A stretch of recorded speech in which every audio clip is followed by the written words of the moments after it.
So good afternoon and welcome to Harare Sports Club for match number 9 in the 2024-25 Zimbabwe domestic T20.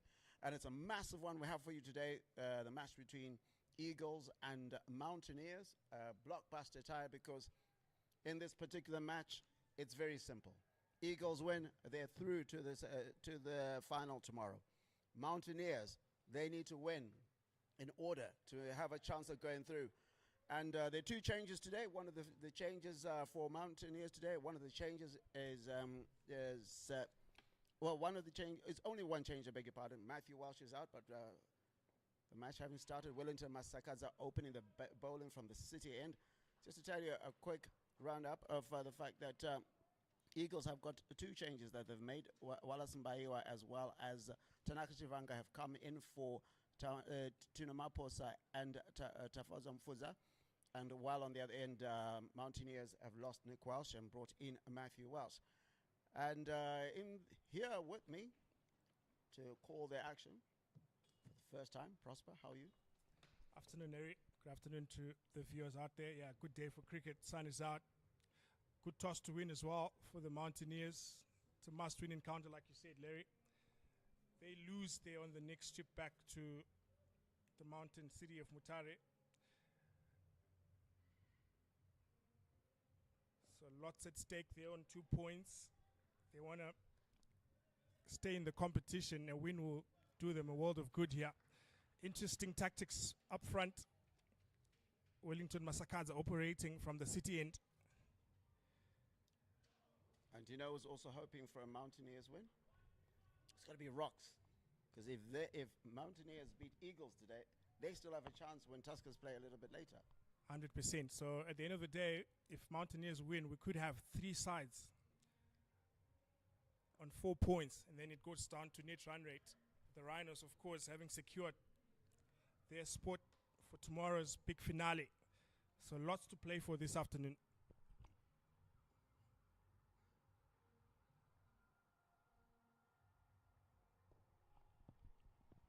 Yeah, good start. Just the one run coming from that opening over the Mountaineers. Beg your pardon, the Eagles won without loss. So while we go through, just going to go through the names of the players. Starting off with Eagles. Eagles are Tinashe Kamunakamwe, Tadiwana Shemarumani, Craig Irvin, Dion Myers, Wesley Mandevere, Tony Munyonga, Kundai Matigimu, Faraza Kram, Richard Ngarava.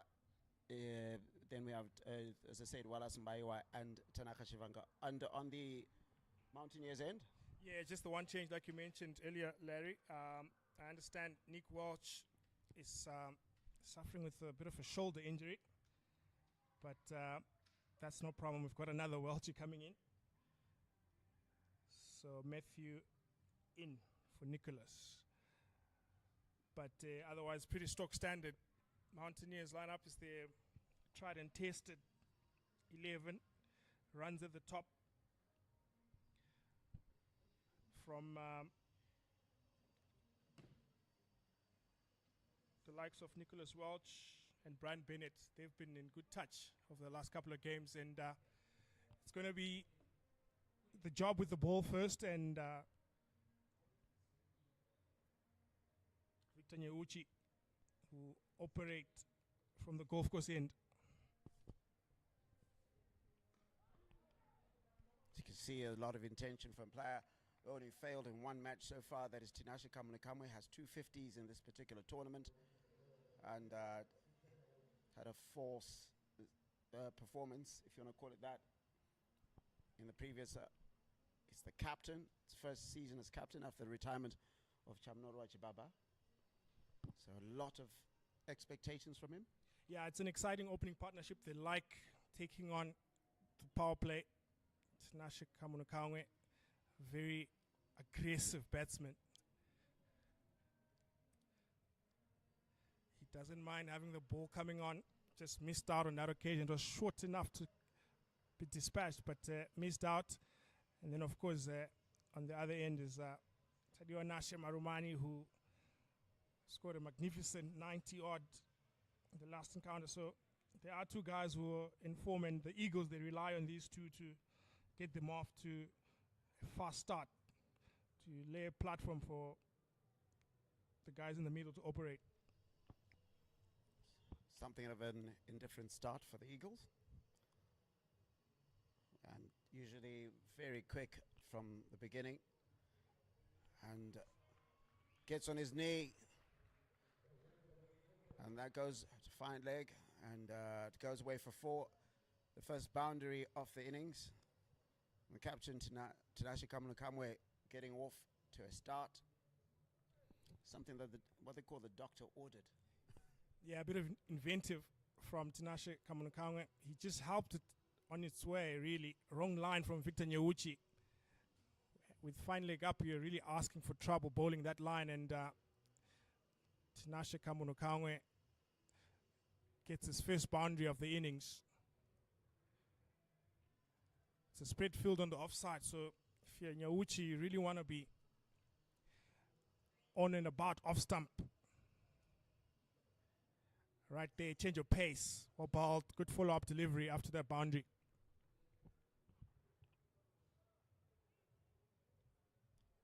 Victor Nyauchi, a good performance in the first match, going 3 for 24.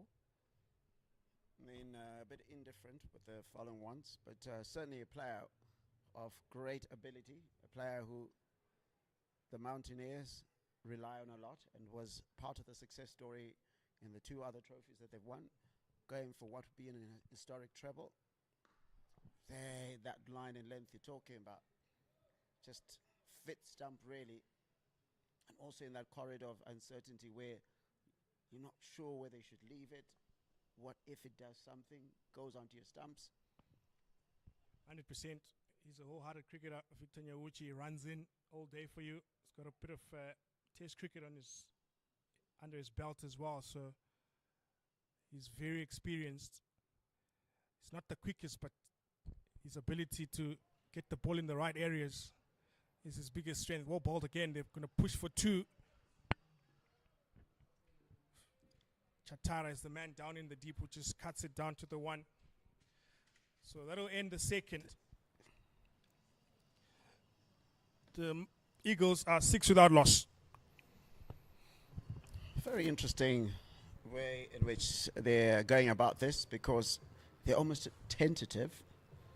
When I went down there, the surface looked like it could be a 160 to 180. You could defend a 160 in here, but I've been wrong about these things before.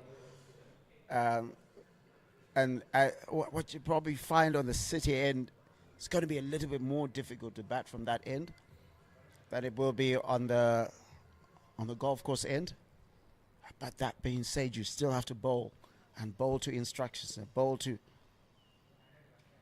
where you want the batter to play. As Brian Bennett comes in to bowl from the City end. Yeah, they're persisting with spin, the Mountaineers. They want to take pace off, which is a good tactic against these 2 from the Eagles. They like the ball coming on. Standard field for Brian Bennett here. It's short. Pulled away. It'll race away to the boundary. So yet another boundary there from Tinashe Kamwe. Bit on the short side there from Brian Bennett. A man in form, absolute form. As I said, only had a false performance in the 3rd match, but certainly a person takes responsibility with that captaincy that he has taken over. Certainly made him come across as a player who decides the destiny of the side as a performer of consequence. Short again. It's a man under it. And that's the first wicket for the Mountaineers. Tinashe Kamwe looking to pull this one again, but he manages to find the one fielder who's out there. So a breakthrough there from the Mountaineers. Brian Bennett taking his first wicket. Tinashe Kamwe goes for 10.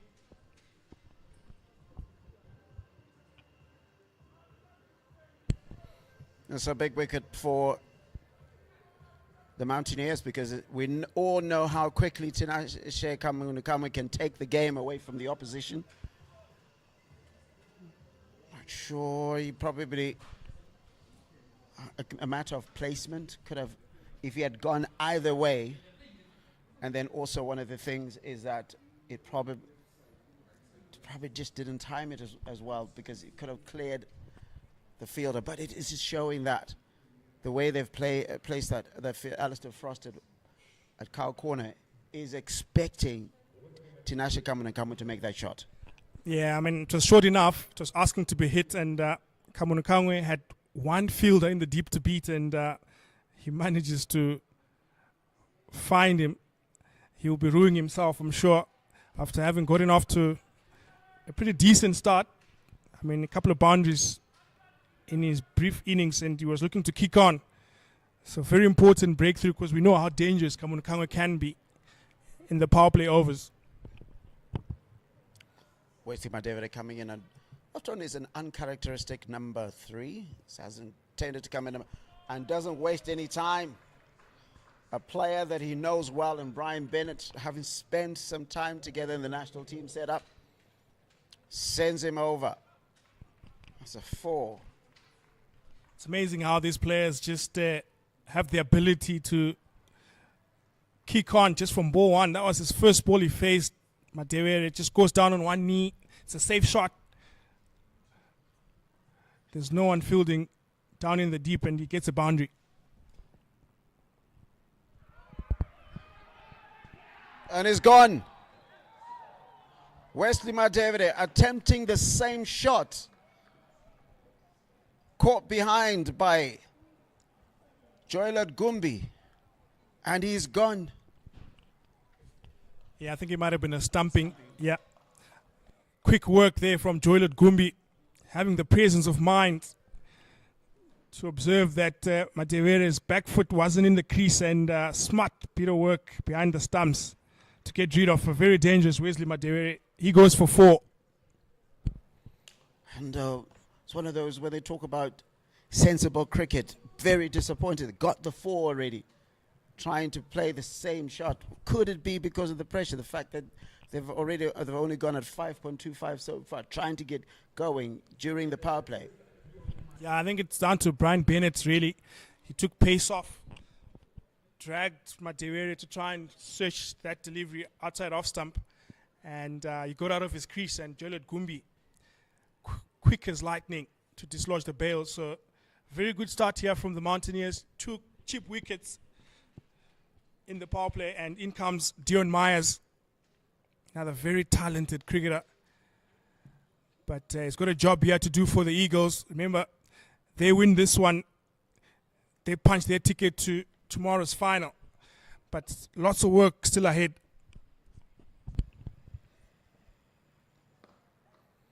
So I know it's a different format, but Stuart Mtsikinyere does quite like Eagles as an opponent, doesn't he? Earlier this season, beat them in the Pro 50, then found his way to the final, and winning in the Logan Cup. Wins the Logan Cup by beating his old mate, Eric Chauluka.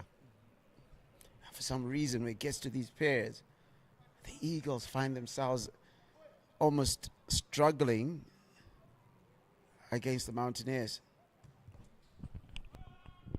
Yeah, dot ball, or balled again, Brian Bennett. Very tidy over in the end. The Eagles 14 for 2 after 3 overs. Yeah, some good rivalry there. Spot on there, Larry, between the Eagles and the Mountaineers. I mean, I've played for both sides, so I would know. They pride themselves, both these outfits, to always be there and thereabouts in all formats, really. Mountaineers getting the Logan Cup. The Eagles were in the final last year, remember, against a quality Durham outfit, and they fell short. So I'm sure they'll be looking to give it another crack tomorrow. But they need a partnership, and they need it now. The 2 men out there, Dion Myers and Tadiom Nashimarumani, very exciting youngsters. And they will be up against it. Tendai Chitara, new men into the attack.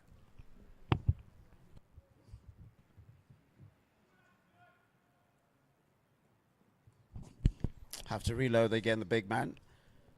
Took four wickets yesterday. Best career numbers, 4 for 21 he ended it with yesterday. And certainly someone whose expertise will be called upon by this side. But it's right now, it's all about the Eagles. Not the kind of start they wanted. But still a lot of batting in the shed to be able to put a decent score together.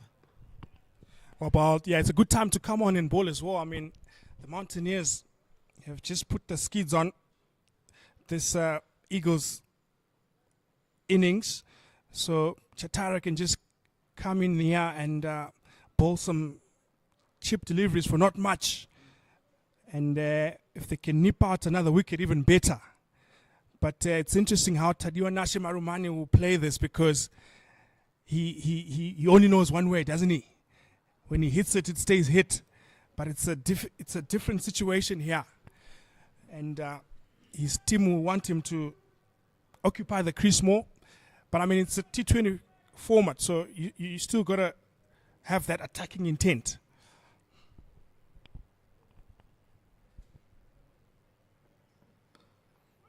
He punches it.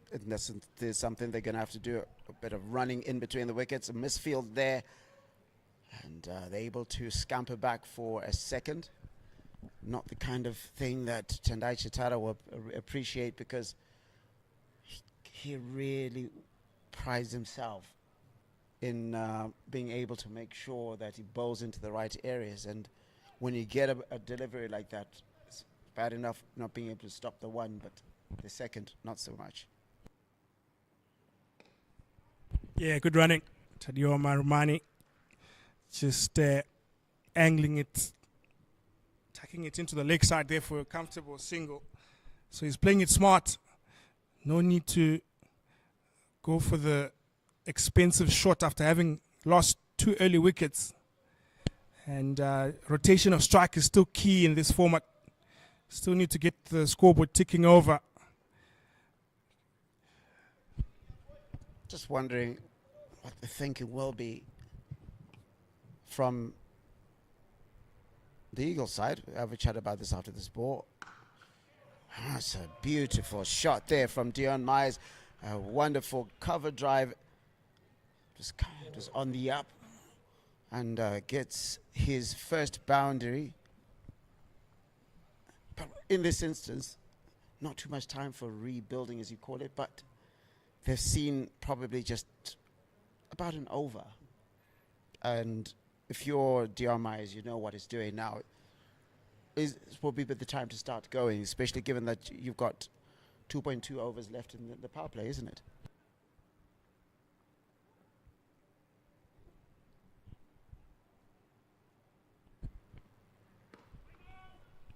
Well, yeah, that was a quality stroke from Dion Myers. It was short, it was wide, it was asking to be hit, and stand and deliver stuff. He's got that ability to find the gaps. We've seen him operating in the Zimbabwe ODI side. He's a man of vast talents, but he's called upon here by his Eagles franchise to see if they can get a score of some substance here. Short and wide again, cut again. Same treatment. That ball is racing away to the boundary. So a couple of solid boundaries there from Dion Myers to move the Eagles to 28 for 2 after 4.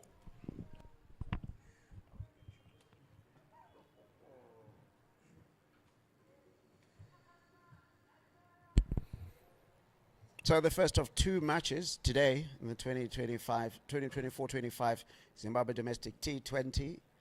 Eagles versus the Mega Market Mountaineers. And then later on in the evening, 6:30. So cricket under lights. I know that's become something of a delight for a lot of fans.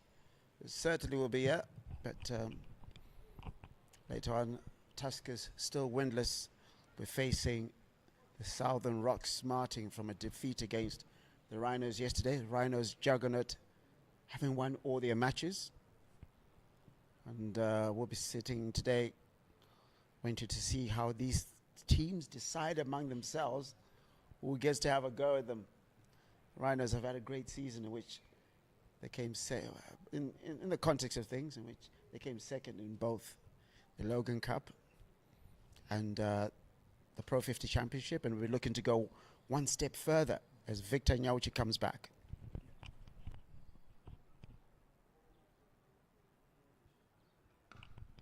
Yeah, change of ends now from Nyauchi. He'll be operating from the city end. Brian Bennett striking twice in the previous over, and the captain deciding to pull him back. So it's been pretty even Stevens, I'd say, between the two sides. I mean, Mountaineers striking with the 2 wickets, but the Eagles, they're still accumulating. We're still in the power play. This is the 5th over, so 2 fielders out. The wicket seems to be on the slow side. It's not quite coming onto the bat, so timing will be key. Tadiwa Marumani, we all know he's a crisp timer for cricket ball. So he's just got to keep his head down here and keep building. And there he goes, not afraid to go the aerial route. It was full enough. And that's another boundary for Tadiwa Nashe Marumani. Yes, Marumani, a player who already trusts himself. Was unlucky not to get a century in a very exciting chase. Didn't really get to win the match, but just a couple of days ago, treated us some really exciting cricket. Very talented and his glove work has really improved as well. Good comeback there from Victor Nyauchi. Yeah, speaking of Marumani, he's one of those guys you're almost desperate for him to do well, because he gets the excitement going. Even the crowds, they even call him Lord Maru. I mean, he's a crowd favorite, but he has fallen short on a couple of occasions when it comes to the national side. So he's one of those guys you really want him to do well, because there's lots of cricket coming ahead, and he's an exciting prospect for Zimbabwe cricket going forward. I guess at the age of 22, still got a bit of time. Yeah, he's got age on his side as well. He's got no problems getting runs under his belt in the domestic setup, but when the level gets higher, different intensity.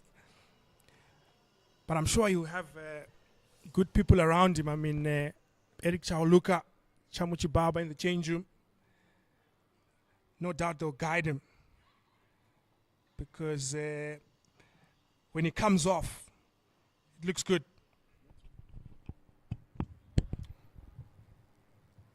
To the last ball of this over.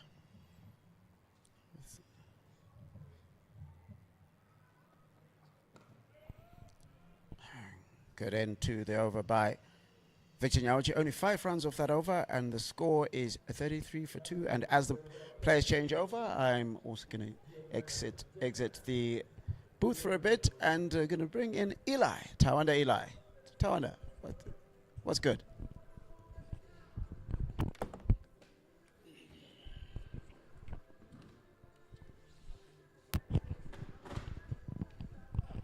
Thank you so much, Larry. Fantastic afternoon, and a good afternoon to all the viewers, wherever you're watching this from. Bringing action of the Zim Cricket Domestic T20, and should be the highlight of all cricket action. The most popular format of cricket around the world, and a good encounter that we have. Tendai Chatara will be coming through from the golf course end as the end of the power play. Big Eve That's a huge hit. Welcomed by maximum by Tadiwa Nasha Marumani. He's getting his stride in, Marumani. A clean strike of a loosener from Chatara, duly punished. Hey, these youngsters do not have any respect. Hey, the audacity of Marumani to dispatch Chatara with disdain. That was high and handsome. Half a dozen more. It's just reminding Chatara that he's around. He's here to play, Marumani. Too short, pulled away, and there'll be another boundary. Good striking from Marumani. The efforts in the deep to try and guard it, all in vain. No pace bowler likes getting hit. He replied with a typical response there, Chatara. Marumani was expecting that one. Yeah, change of length there from Chatara. He decided to bang it in short, but Marumani equal to the task, just finding the gap, finding up. There's a deep square leg, so back-to-back boundaries. He's motoring along here. Marumani quickly moves on to 18. Again, too short. Short fine leg or short 4-5 can never save that one. That's full. Well, the frustration is creeping in here on Chatara, and Marumani is taking full advantage of those mistakes. Yeah, we know he's a man in form, Marumani, coming off a brilliant knock in the last encounter in a losing cause against the Rhinos, but he's kicking on in this game. To be fair, that was the wrong line from Chatara. With fine leg up, you can't afford to be bowling there. So 3 boundaries in a row. So Chatara under all sorts of pressure here. And T20, you really want to get a hold of things quite early in the over. You have 3 consecutive boundaries. Very expensive for the likes of Chatara. Man, that stood out in the Pro 50 and Logan Cup for Mountaineers. Mareva finding the going getting tough in this encounter, particularly versus Eagles. And more specifically against Marumani. He's taking a liking to him at the moment. Well, that's what the crowd is here to see. Lots of aggressive cricket. Better line, and that'll be wide. Going down leg side this time. Yeah, that's the pressure we're talking about. When you've got a guy who's taking the attack to you, sometimes your mind gets clouded as to what you really want to do. Because he bowled it full, it disappeared. He bowled it short and it disappeared again. So he's going to have to call on all his experience here, Chatara, to keep Marumani quiet. Looking for stump to stump better lines from Chatara. Really not bowling at full pace at the moment. That's Chatara. So struggling really to get into his rhythm that we acquaint him with. Years have gone by. So the legs, they need a little bit of cranking up before he really gets going. Marumani trying to take full advantage of that. Yeah, you don't really have much time in T20 cricket to settle into a line. You've got to have the ability to hit your straps early. Otherwise, you're under pressure. Wide again. So really struggling here, Chatara. That angle of attack coming around the wicket, not working so far. And you can see the body language out there for the Mountaineers.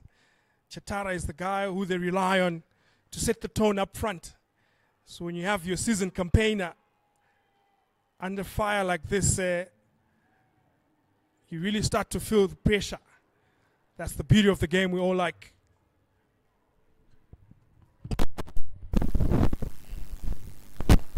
Straight up. That'll be another boundary. Mid-off will try to stop that one.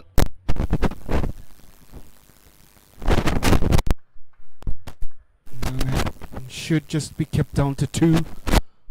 But also very, very well struck by Marumani.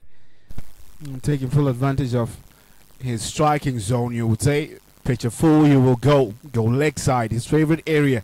You will also go the distance. So really, you need to be precise in your bowling areas. Chatara really needs to get this over through. And then he will be able just to finish it off, maybe come back a little bit later. Yeah, dot ball. A very rare dot ball. It's a no ball as well. Oh my word. What have you done, Chatara? The over doesn't want to end. Wants to keep going. And takes a closer look at the line. And then asking the umpire, how close was that? That's just in the thick of things as it stands at the moment. A free hit will be coming up now. Get it going, Chatara. There's no use trying to argue your case here. It's been called a no ball. It's a cardinal sin in this form of the game. You can't overstep the line, especially when the over has been expensive already. And now, all of a sudden, Marumane has a free hit here. 19 runs already from this over with the delivery to go. How many more can he get on this free hit? Slow ball finds a thick outside edge. That'll run away for 4. It'll be 23 runs off this over. But still, it will be another no ball. So he has to come back and bowl again. It's getting from bad to worse here from Chatara. It was a tricky boundary. He went for the Yorker. And Marumane just able to get some battle on it. And with third man up, it's always a boundary. But he's struggling here, Chatara, to stay behind the line. Called again for a no ball, so he's going to have to bowl that one again. And Chatara will need to call in all the expertise that he has. Roll back the ears a bit. Composure. And it's a difficult situation with a man that is singing like a football out there.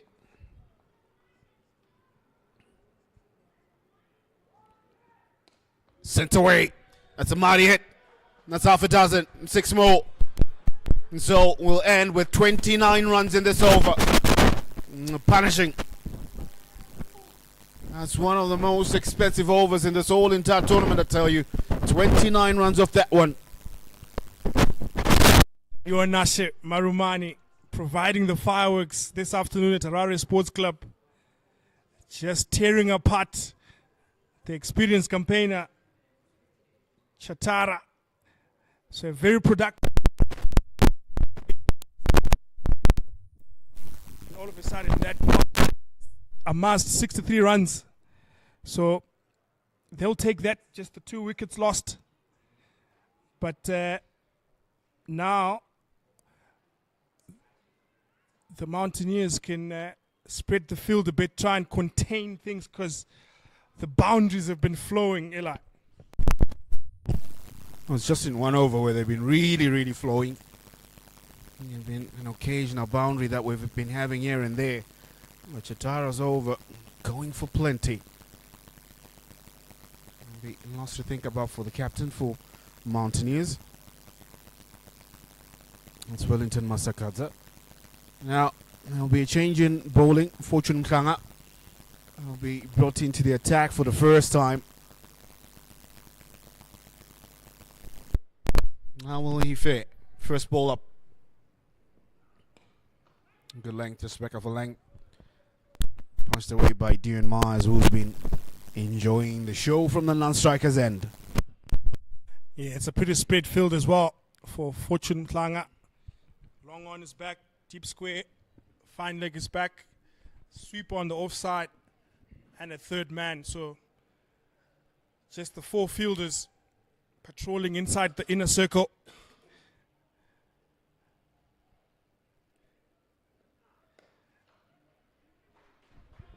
Driven firmly. Dion Myers piercing that gap on the offside. To be fair, the fielder for the Mountaineers could have done better there, but that's another boundary for the Eagles. A poor piece of fielding, you'd say. Expecting him to do a little bit better than that. Because at this level, those need to be stopped. Alrighty, you've had an over that went for 20 plus, close to 30, you would say. Again, looking for the covers, fine, just a single. Oh, comes back for 2. Unfortunately slips. And would you believe it? Really, there was no 2 there if I am to be honest with you. Marumani just heeded to the call, and in the end, he slips. And the easiest of runouts. And the informed batter will depart of an error in judgment and call. Marumani departs for 34 of 20. Wow. A disastrous way to perish here for Marumani. They ran the first one hard.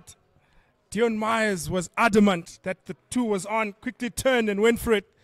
And in an attempt to make ground, Marumani couldn't quite find his footing and found himself on the floor. And unfortunately, he goes for a very well.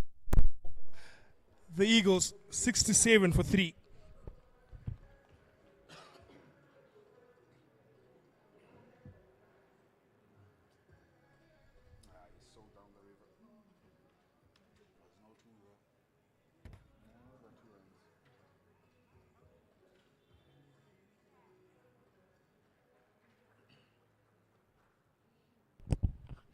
So the departure of Tadiwanashe Marumani brings in Craig Irvine to the crease. Marumani will definitely not be happy. A dejected look as he walked off the field. This is normally what tends to happen when you are batting and you're the batter is in form and your partner's not had a decent tournament, you would say.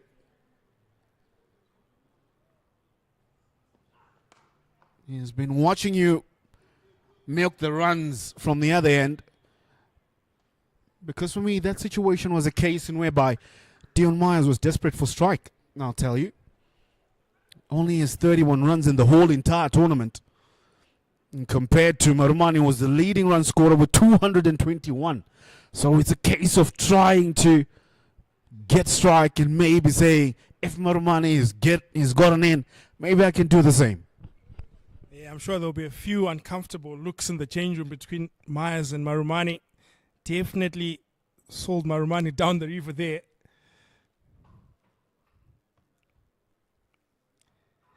Against the run of play as well, he was looking the business. Marumani just taking the attack to the Mountaineers. But that's the way the game goes. You got to kick on. Craig Irvine now, the man at the crease. He joins Dion Myers.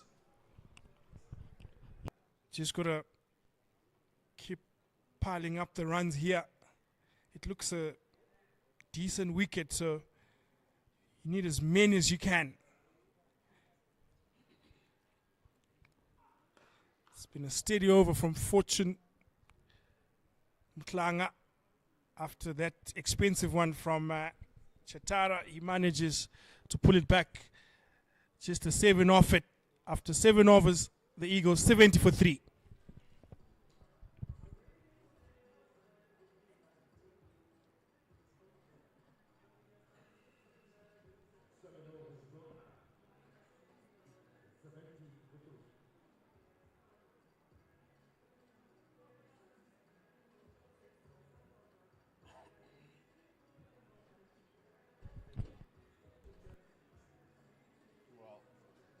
Match has been swinging like a pendulum, I tell you, from the get-go. Mountaineers, they struck quite early within the powerplay, picked up 2 wickets early. Marumani changed things up for a blistering over where he got almost 30 runs in it to bring them back into it, and they seem to be on top of things. Like you said, against the run of play, he gets run out there due to a dubious call from Dion Myers, and suddenly things swing Mountaineers' way. And this is all in the space of 2 overs. And captain back in the attack. Yeah, it's a key period for both sides. The Eagles looking to just rotate strike with the odd boundary, and the Mountaineers have done well to pull it back. You can never underestimate the value of a wicket in this format of the game. It affects momentum. The Eagles were well on their way, but that wicket of Marumani seemed to have slowed them down a bit, and Craig Irvine taking strike now, a veteran of many battles himself. It definitely is. As I tell you, courtesy of that over from Marumani, the run rate shot up to around 11 and over. It'll be interesting to see with his loss of his wicket how much an effect it will have on the scoring rate of Eagles. I did mention that Dion Myers hasn't really had the best of season this tournament. So how he fares up with his international 50 over captain will be interesting. Yeah, that'll be giving us leg buys. Good running again from the Eagles. I mean, there's plenty of vacant areas to just hit it down the ground and take the single. I mean, you can still go at 6 and over and still be all right. I mean, at this rate, the projected score is 193. They're currently going at 9.65, so that's pretty good going. So it's just got to maintain the momentum.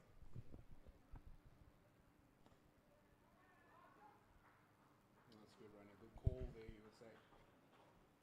An important aspect that is always reiterated. Keep the scoreboard ticking.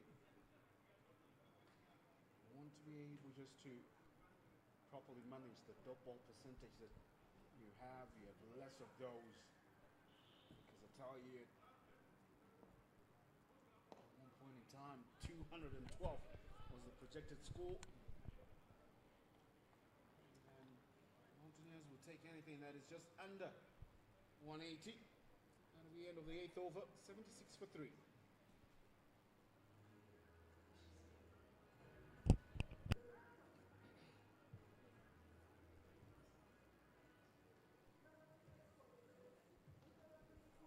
Yeah, Wellington Masakadze has been tidy amidst all the commotion and the flare of boundaries.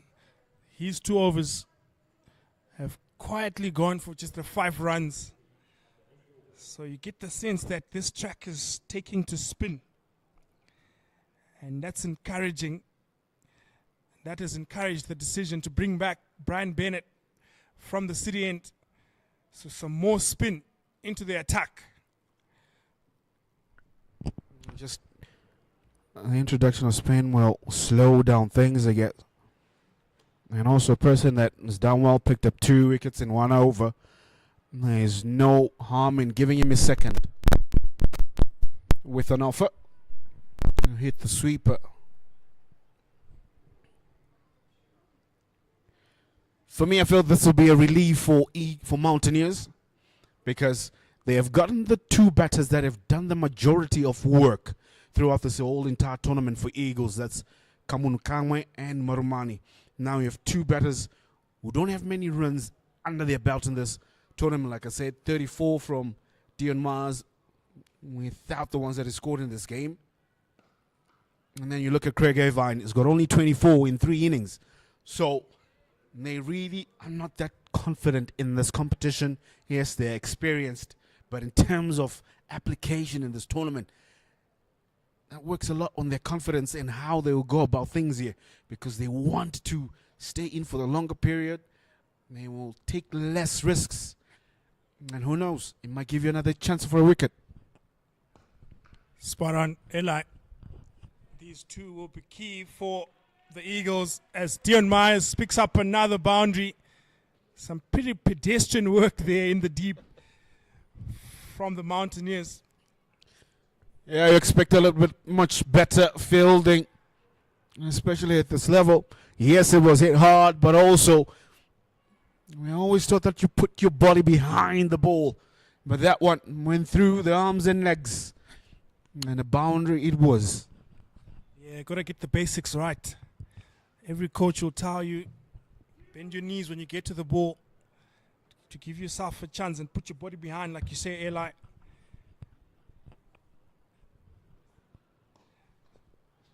He doesn't want to get his slacks dirty. Laundry doesn't come easy. It's a gentleman's game, they say. That's what you need in this format. You need guys putting bodies behind. and putting their bodies on the line for the cause. So Dion Myers going tidily here, unbeaten on 26. Just plugging away. Lots of gaps to maneuver the ball. And he's obliging. Well, this is a good test of the depth of Eagles in terms of their batting. We did mention who has carried the majority of the workload. A side that is brimming with experience, international experience. If you look at that side, really, almost everybody has an international cap in there. That'll just be the single. To end the ninth, the Eagles 86 for 3.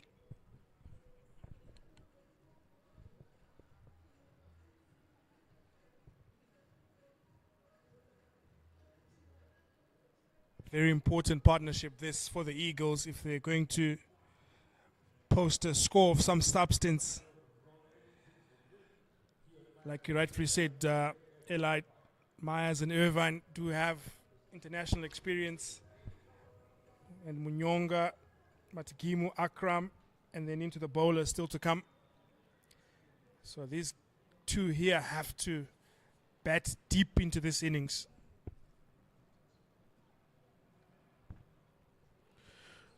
Alistair Frost being brought into the attack. Medium pacer. We'll be bowling stump to stump. In a case whereby you need to really be sure of the shots that you play at them, because if you miss, you can be in the business either crushing into the stumps or bring LBW into play.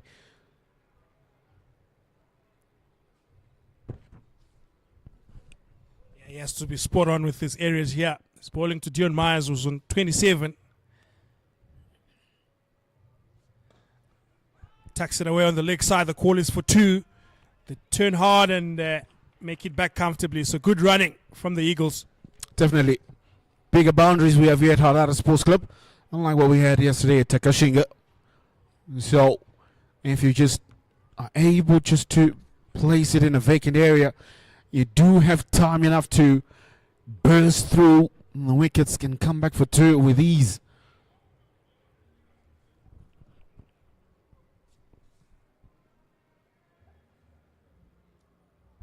Slow delivery, but well played.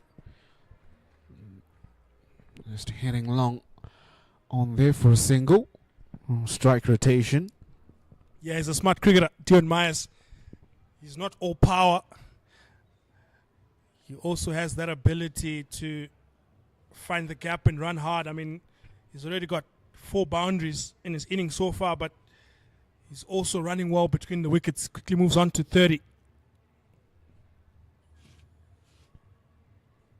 And alongside him is Craig Evan, who's just happy as well to keep rotating the strike. He's been going at a run a ball. So good cricket here, sensible. It just goes to show you the different calibers of batters that Eagles have. Yeah, the hard hitters who really want to see everything fly. That is in Kamunukamwe and Marumani. And then the others, they build their innings ball by ball, and cautious attempts here and there.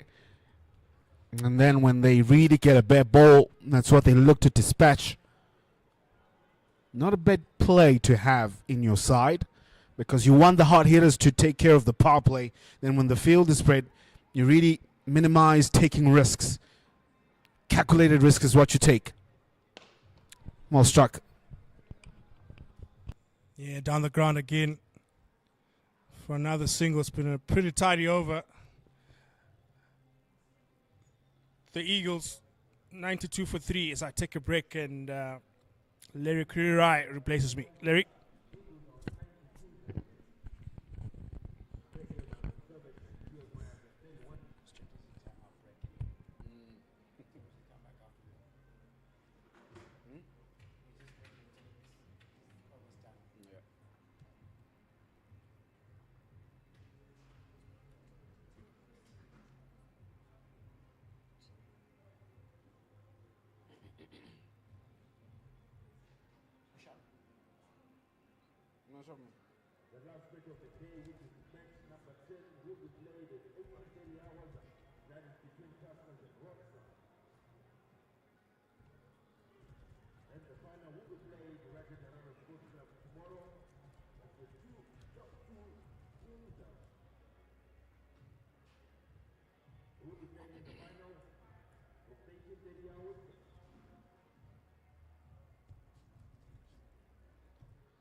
It's a warm welcome back to Harare Sports Club in the Zimbabwe domestic T20 2024-25 match between Eagles and Mega Market Mountaineers. Mountaineers are 92-43 after 10 overs.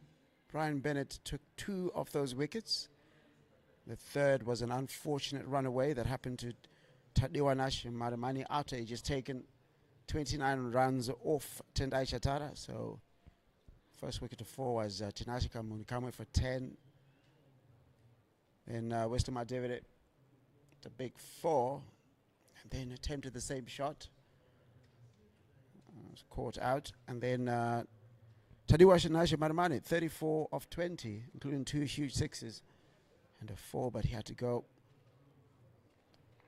A lot of intention shown by Dion Myers. He's 31 of 23. He's there with Craig Irvin. He was on 7 of 7. Eli, would you say that Maramani's wicket falling changes the score from a possible 180 to, or possible 200 to maybe 170? Yeah, it did play a huge part. Maramani was striking it well.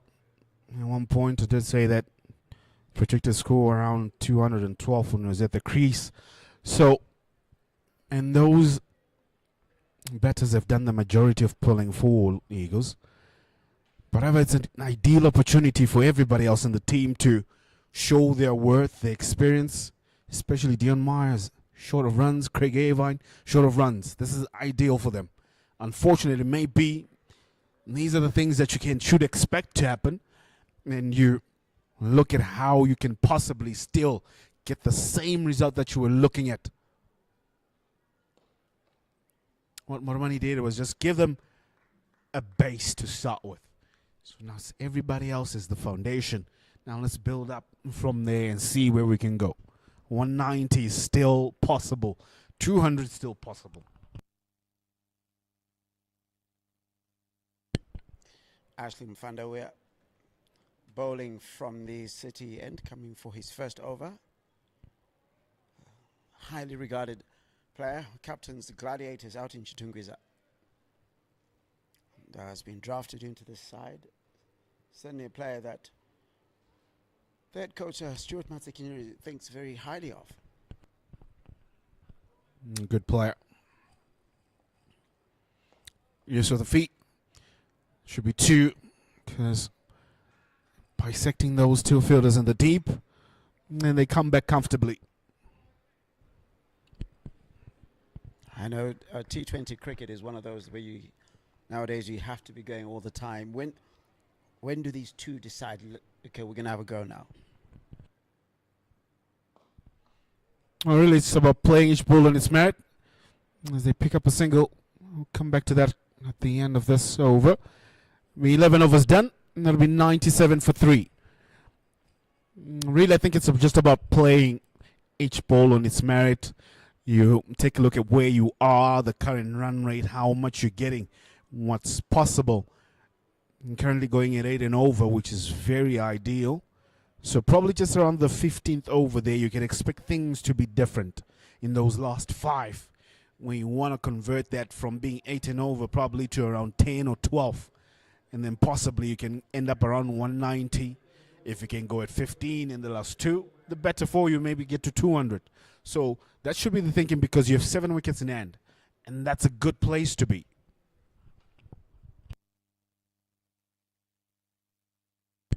Fortune Mhlanga comes in from the golf course end. Yeah, changing ends. His first over was from the city end. That's where that run out happened of Marumani. Maybe might find or be fortunate again in his second over coming from the golf course end.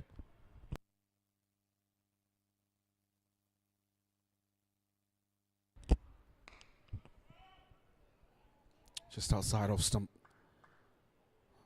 Might have heavily pecked offside. You have shortish mid off. Extra cover in there on the sweeper. Third, deep backward square and long. That's the field that Fortune Mhlanga has.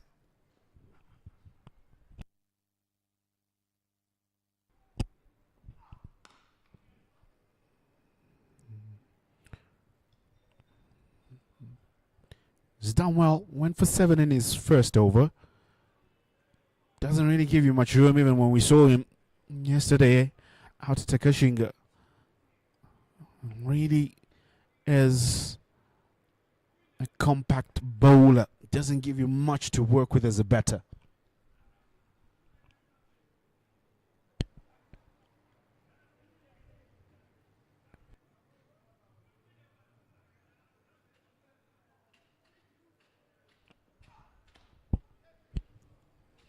Again, just singles on offer this moment. I think of 2, and no is the call. Almost a carbon copy of what happened in the previous over that he bowled when Tadiwanashi Marumani. Was that something that just suggested that, when he comes in, he might bring another run out? Yeah. Luckily, the call was from Dion Myers. Instead of calling yes this time around, he calls for no.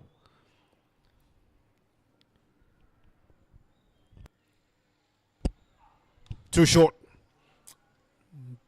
Deep square leg will do the cleaning up. Bowling to his field, you would say. At some point in time, you would expect that. I mean, that run brings up the 100 for Eagles. Coming after 11.4 overs, having lost 3 wickets. I'm sure they're happy with that, because it gives you a better platform to launch from going forward.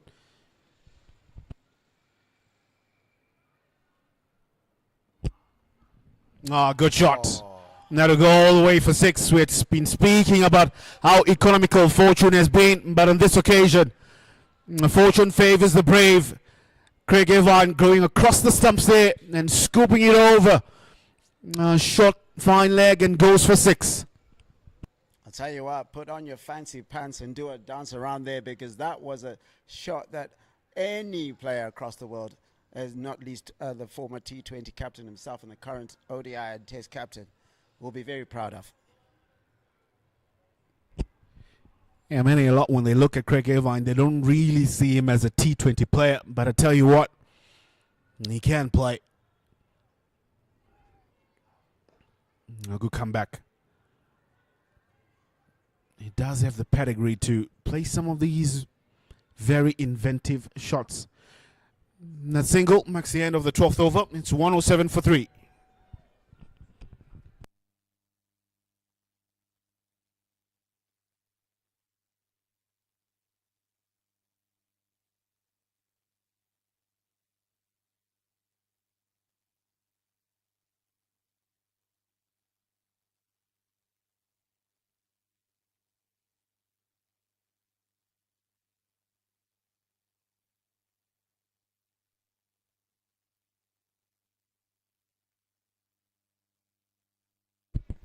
Alistair Frost comes into the attack from the City end after a very efficient over from Ashley Mfandawe, probably used as a way to switch for Fortune Cloud to switch ends. Yeah, both bowlers changing ends.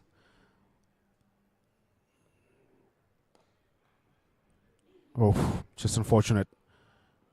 Just an even bounce as he looked to field that one. Took a knock into the head. I'm sure there's going to be call for the physio. And there will be a concussion test there.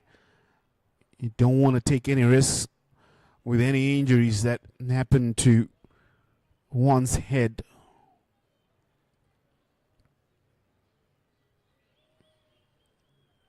We asked, where are you? What's your name? What over are you bowling? How many runs have you gone for? But you ask complex questions like that. I mean, I don't think if I'm out there, I would actually know what over you are. I mean, we have to keep checking us. Oh, you should be cognizant of how many overs you have bowled. You might say this is my first, when actually this is the last one if you are allotted for. What if you forget? And you call it your second, and it's your third.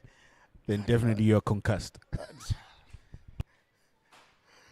Yeah, I remember having a conversation with Craig, and I said, do you remember your first run? And some people do.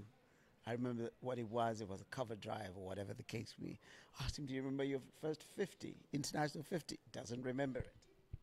So some people not predisposed to that. So we're back live as Alistair Frost gets the green light to go ahead. Went for 6 overs in his first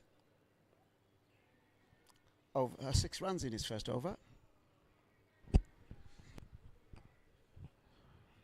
Don't know if that was a concussion test that I needed. He's done well. He's bowled decently enough. That's Alistair Frost.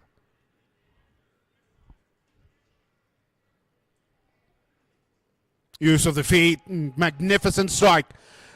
That's a shot that definitely will mark the caliber of Dion Myers, using his feet to get to the pitch of that one, and having the presence of mind of noticing that short fine leg is inside the circle, so anything over him will definitely run away to the boundary. So this is good thinking from Dion Myers, taking the attack to Alistair Frost. Rotate strike with a single. This is good cricket. You get a boundary and you get off strike. Tell you what was brilliant about that shot for a 4 to dip back with square leg by Dion Myers, by moving in, changes the angle.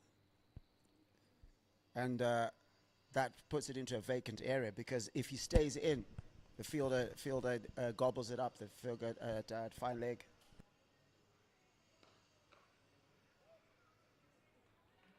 Yeah, this is good cricket from the Eagles pair. Finding gaps with ease, and also having a little bit of impetus to find the big runs. You have a boundary in the over.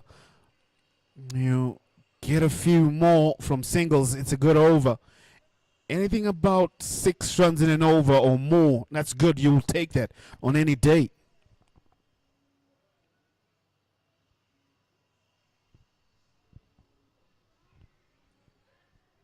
No run on this occasion. So it should be 7 runs from this over. And it will be Eagles 114 for the loss of 3 after 13.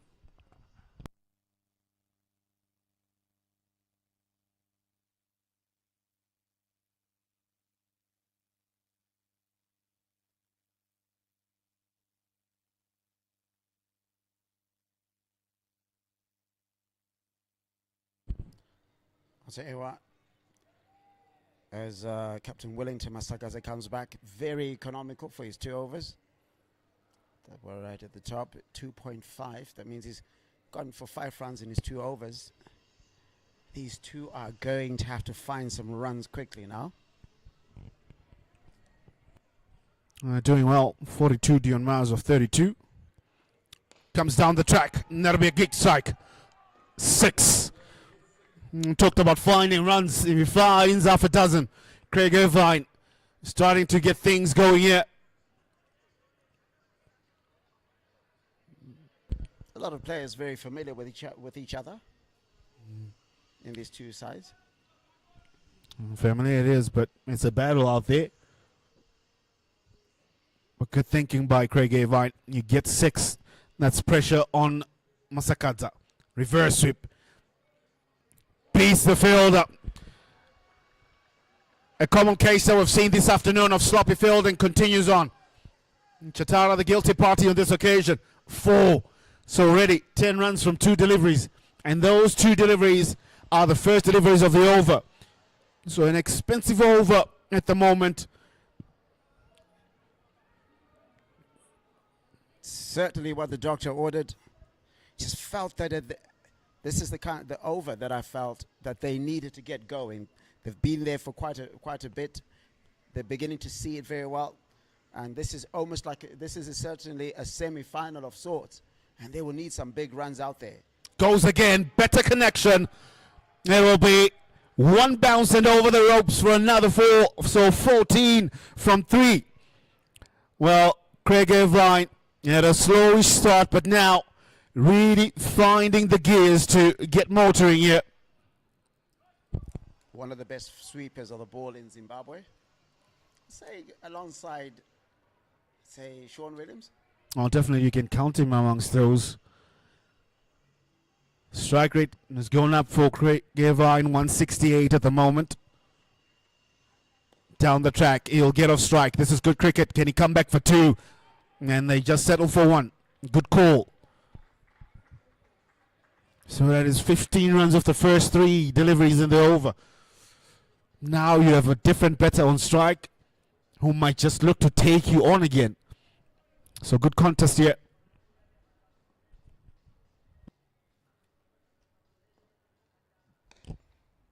Work leg side. An opportunity for 2. They push with ease and come back comfortably.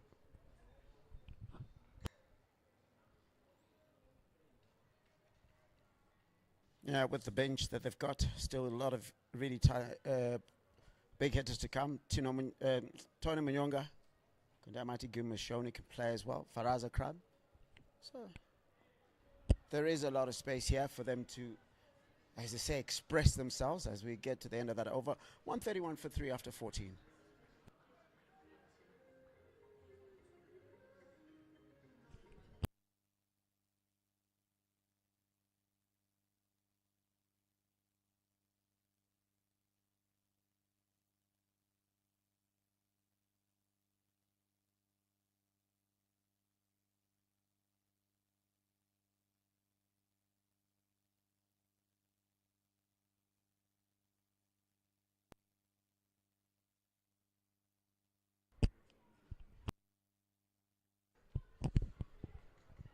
Tendai Chatara had an expensive first over.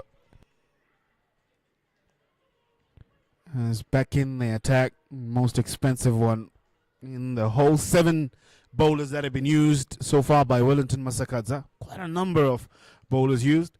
I know you don't want batters to settle to one form of bowling or the other, but it really hasn't paid dividends for Mountaineers. They're really hoping that there be somebody who can provide a breakthrough to try and break this partnership here. I'll tell you what, he'll be happy Tadewanashi Marumani is not on the other side, because the last over he bowled to Marumani went for plenty.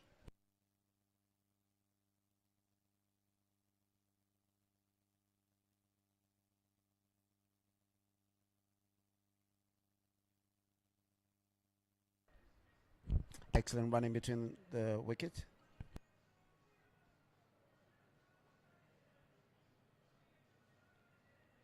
I want to ask you a question you asked me yesterday. What's your projected score? What do you think is going to be the final score here? I caught you first, so. Yeah. Catching me first, but with looking at how things are at the moment, where Eagles are.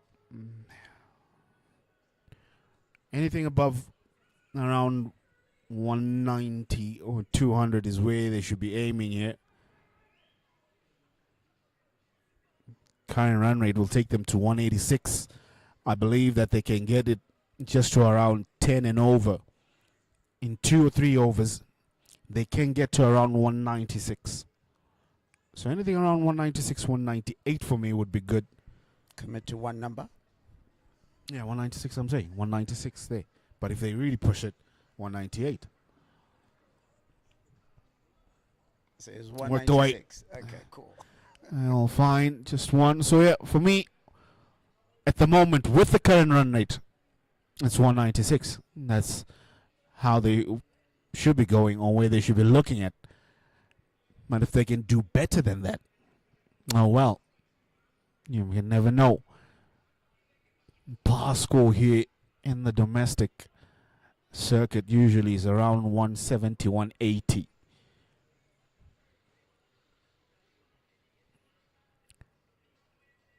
Chatara went for 30 in his second over.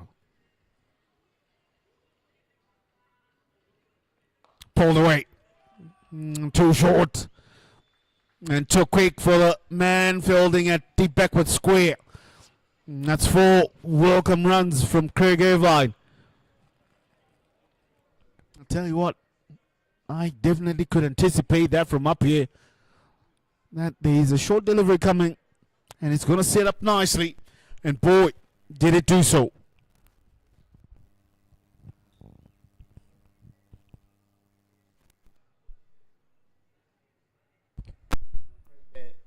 Does well. He doesn't try to hit it too hard.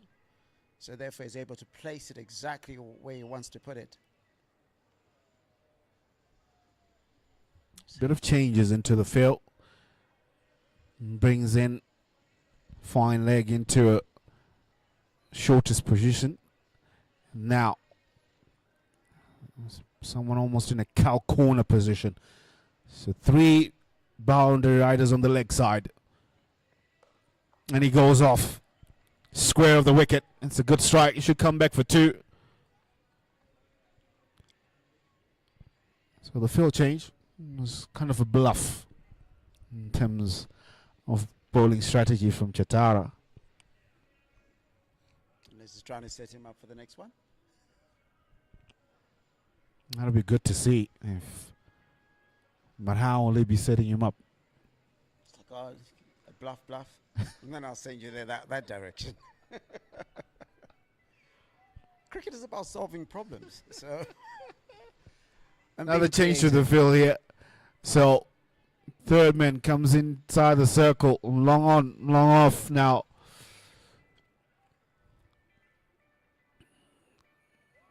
Falling outside off stump. And that'll be a wicket. Craig Irvine walks. He wasn't given out, but finds the faintest of ages to Joel Gumbi. And he departs. It was one of those ages, and it was Chatara alone who went up to appeal. So Craig Irvine will depart, having gone for 40 from 24, strike rate of 166, 2 sixes and 3 fours. Eagles 139 for 4.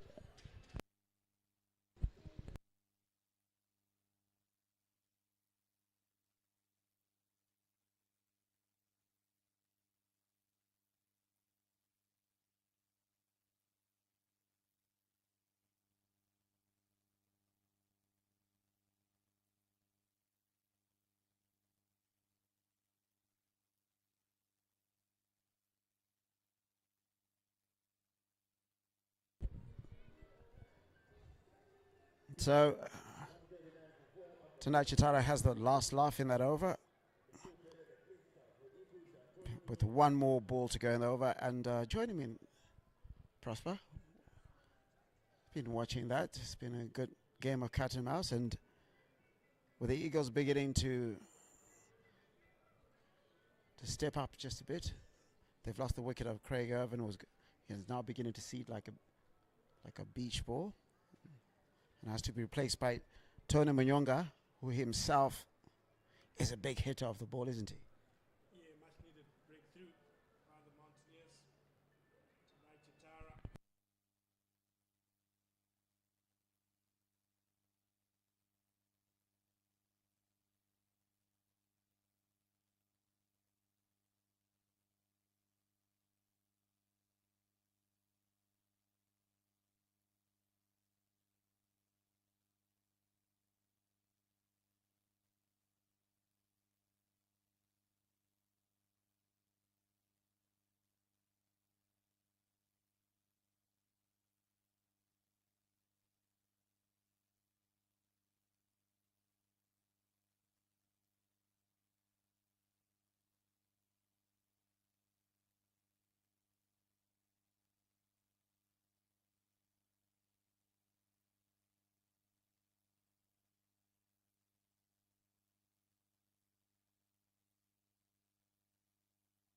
Always great to get that 50 milestone, because the statistics don't tend to remember 49.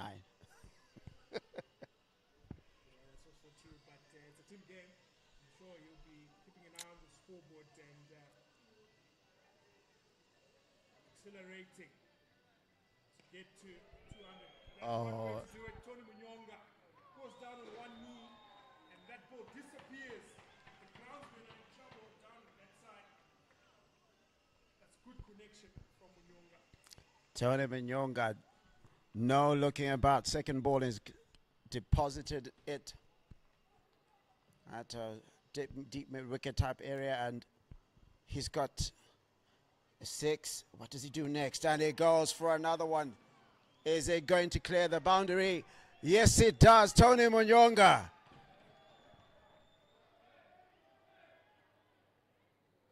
Yeah, that's 6 more to the total.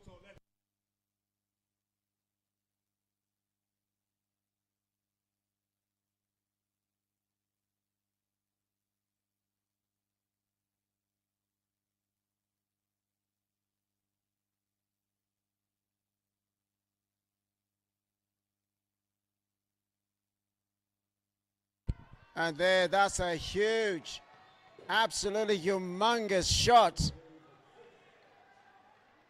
Seems as if the previous delivery that went over was called a dead ball, but Tony Munyonga said, never mind. I'll just do the same thing again.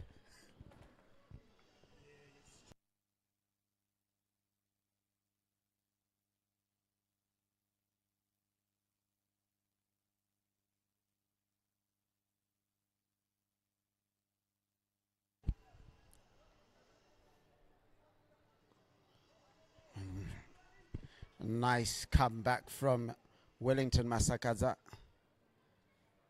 Tony Munyonga going at 300.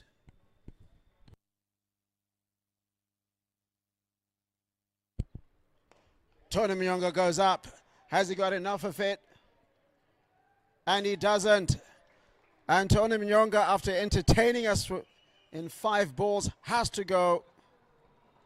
Caught at deep cover, and he's gone for an entertaining 12 of 5 deliveries.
It was good while it lasted.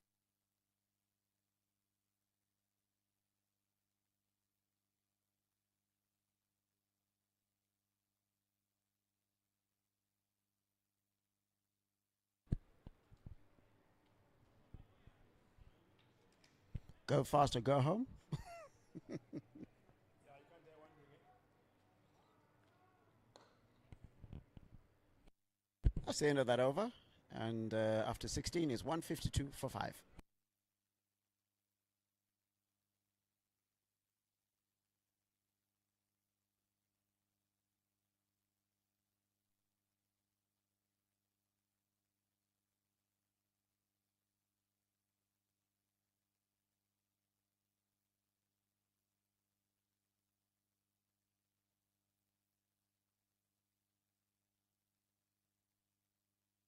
Win it, then of course they'll rely on other results. simple as that. The flip side, the Eagles win this one, they have another chance at some silverware tomorrow against the Rhinos. So I know you're played for both.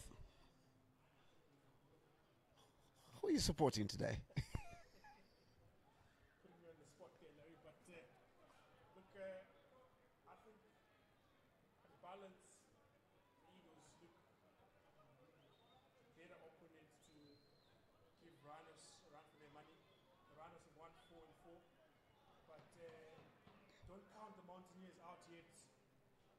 They always find a way. Right now, backs against the wall, but they have some spirited fighters in their side.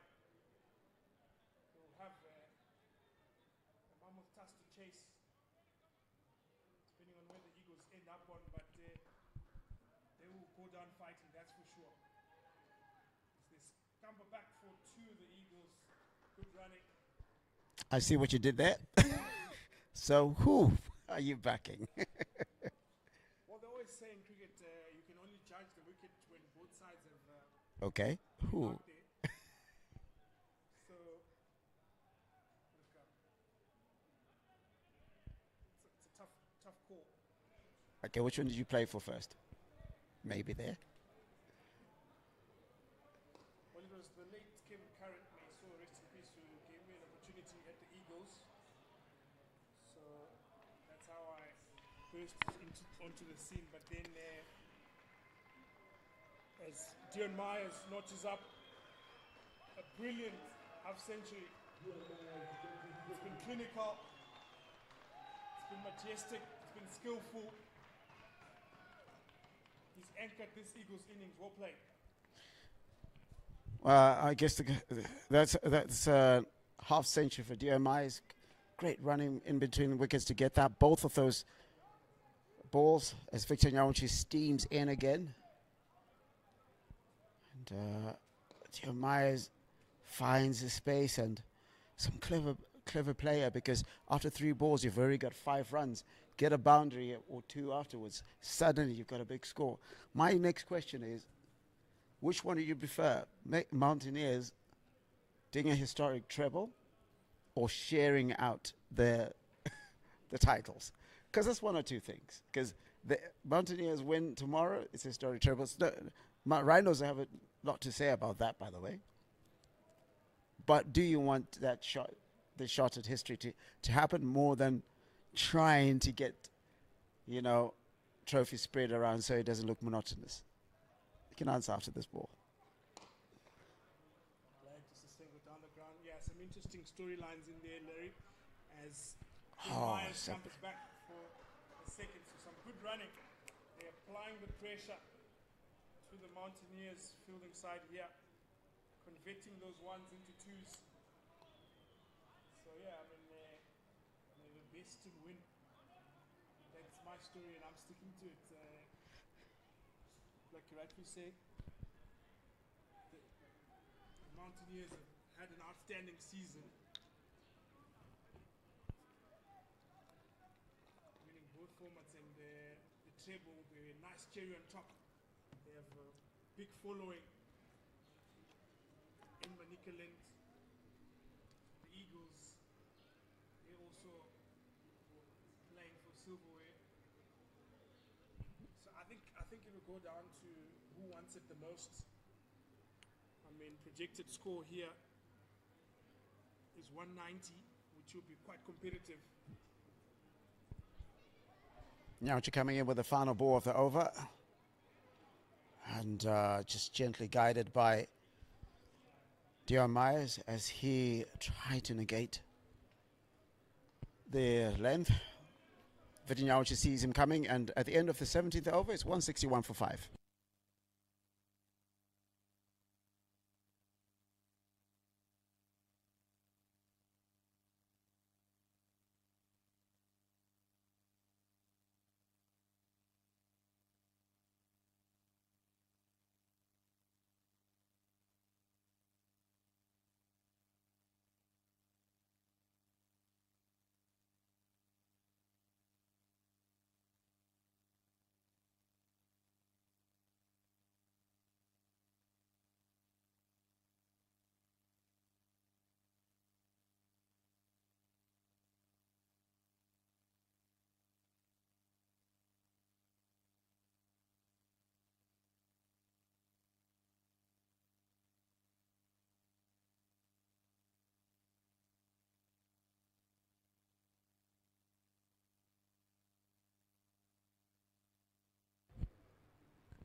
on the ground.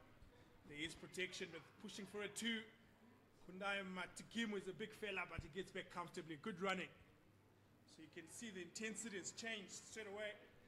Those ones are being converted into 2s. If you can find a boundary, at least in the over, then you're going at good guns.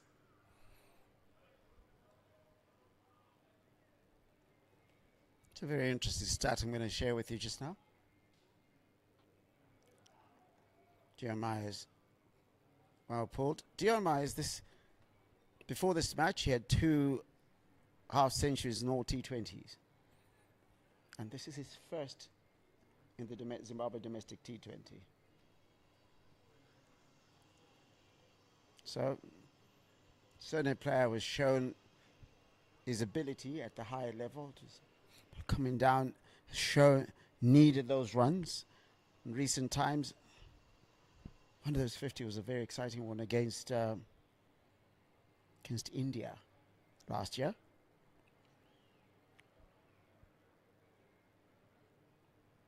So you just need that consistent run, as that one, an inside edge, and Kundai Matigimu would not be complaining about how that came about. Yeah, they all count. They call that the Chinese cut. It's tricky, but welcome boundary at this stage of the innings. Kundai Matigimu looking to go down the ground, manages to find the inside edge and with fine leg up. It's a comfortable boundary, so decent over so far for the Eagles. They're piling on the runs at the back end here.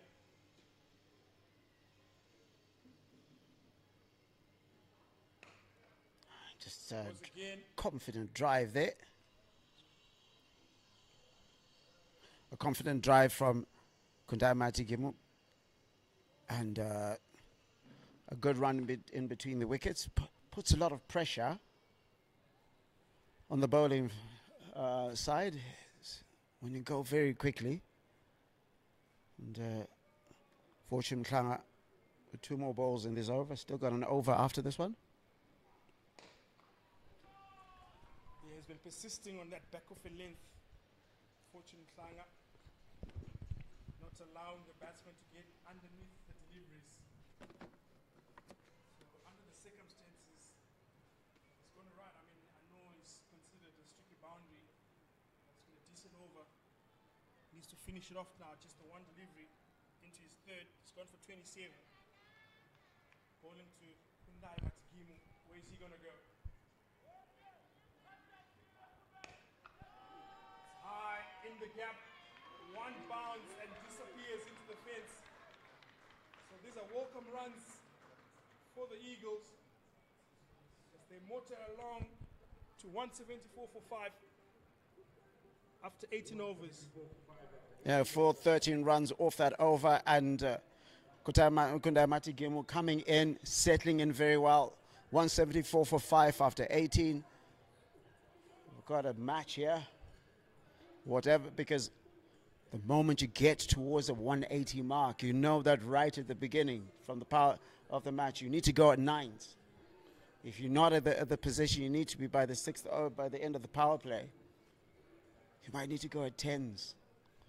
And suddenly, after 10 overs, you now need to go at 12s. So it's getting to that period, psychological period for the Mountaineers. They need to make sure psychologically it's not over. It doesn't get to 200.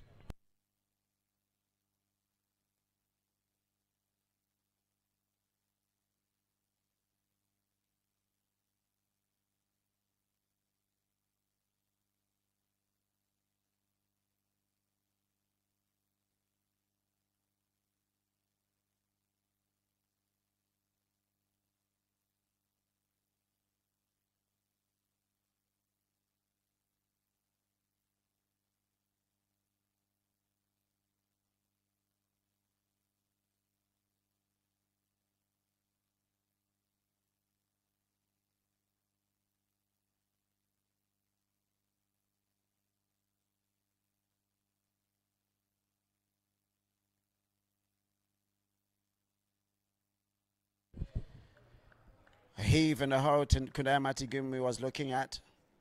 He's not hanging about, and why should you? You still got Faraza Kram in the shed.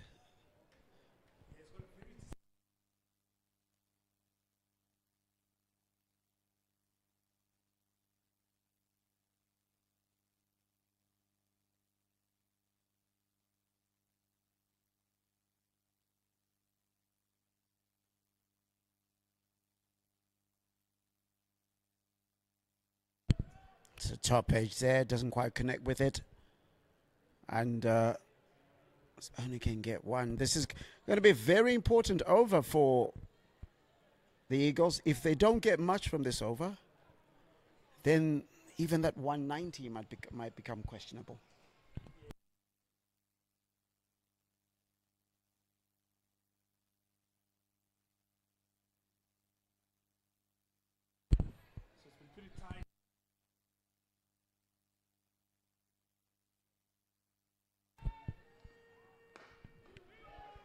Myers goes straight, and that'll do. That is 6-4 to the total. Brilliant timing there. There's no one who fields behind the bowler. It's the best gap to find on a cricket field, and much needed for the Eagles. Absolutely much needed. And having run 2 already, that means you've already got 8 on the board. And I'm going to ask you a question I asked Tawanda Eli. What total do you think they'll get to? Specific number, not in between. Good running 2 more. I think they're definitely pushing for the 200. It's within touching distance, 200. So you think they'll get to 200? I think at this rate, if Dion Meyer stays out there, they've got a chance. I think 200 will just play at the back of the Mountaineers' minds that they're big total to chase here. But I mean, even at this stage, I mean, it's going to take a big effort to chase down these runs. They always say in cricket, the runs on the board, you can't go wrong. And the Eagles, they're doing it perfectly here. Short and wide, cut away. Good running in between the wickets there. And it's important to note that it was the Mountaineers who decided to bowl first. And after 19 overs, it is 185 for 5.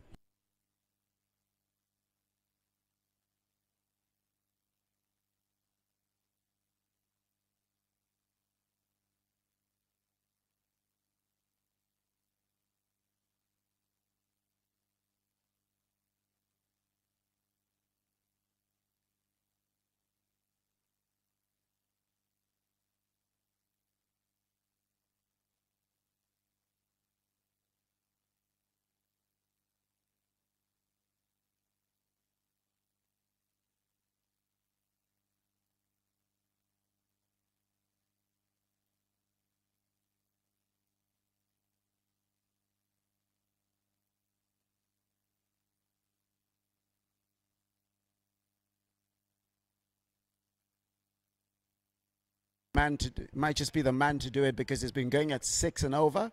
He's been the most economical of the lot. And he will be bowling to Dion Myers, a man who came in on a mission today. So the subplot is Tawanda Eli said 196, so that's 11 runs to go from now. You say 200. It's 15 runs. Victor Nyauchi says, let's see what Victor Nyauchi says. Missed out. Just there to the hit. It was a low full toss. Dion Myers just missed timing that and scampering through for a single. So good start if you're the Mountaineers. Very minimal damage. But then it brings Kundai Matigimu to the crease. The big fella, he can tong it. He's got those long levers. Where is he going to go? Helps it on its way down the fine leg boundary. Lots of work. The fielder won't get there. So, welcome boundary for the Eagles. Wrong line again from Victor Nyauchi. Straying down the leg side. You can't bowl there when your fine leg is up. And Kundai Matagimu, it's easy pickings for him. Tell you what, it's a very good shot to watch. It's all very well to say this is what you should do, but executing the shots at the end of the day is what you need from your exciting young talents. And he tries, he heaves, and he's gone. Yeah, that's a thick outside edge. Kundai Matagimu looking to go for the big one. And Jolod Gumbi completes the catch behind the stump. So very good bowling on that occasion from Victor Nyawuchi. Seeing the back of a very threatening Kundai Matagimu. The Eagles 190 for 6 with 3 deliveries to go. So Kundai Matagimu gone, and Faraz Akram comes in to face the last 3 balls.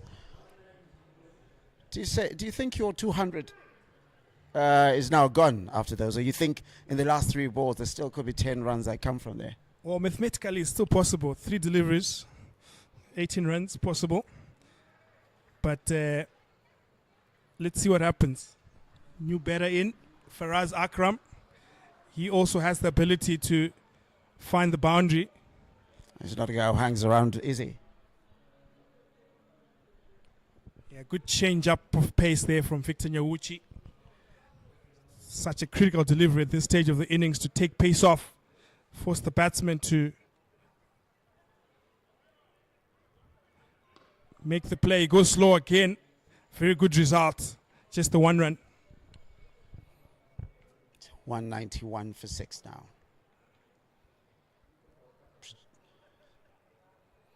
So I think the person who's still in play is Tawanda Eli, who had it at 196. Still a massive score. Yeah, if they're going to get there, then the man on strike is the man to do it. Dion Myers, unbeaten on 66. He's got the 2 deliveries to maximize on. Short missed out, well bowled, Victor Nyawuchi. That's the quicker one on that occasion. So just the final delivery then for the Eagles. They've done well so far to get to 191. It's going to be a lot of work for the Mountaineers later. If they can chase this runs down to stay in the competition. Dion Myers goes down on 1 knee. There is protection. They're pushing for 2. Non-existent. So that'll do for the Eagles. They put 192 runs on the board. Dion Myers, he finishes unbeaten on 67. It was Tadiwa Marumani who got off to a brisk start for the Eagles, got to 34, unlucky to be run out. Contributions as well from Craig Evan, who got to 40, and a couple of big 6s from Tony Munyonga and Kundai Matagimu as well. Scored a handy cameo. So they'll take it, 192.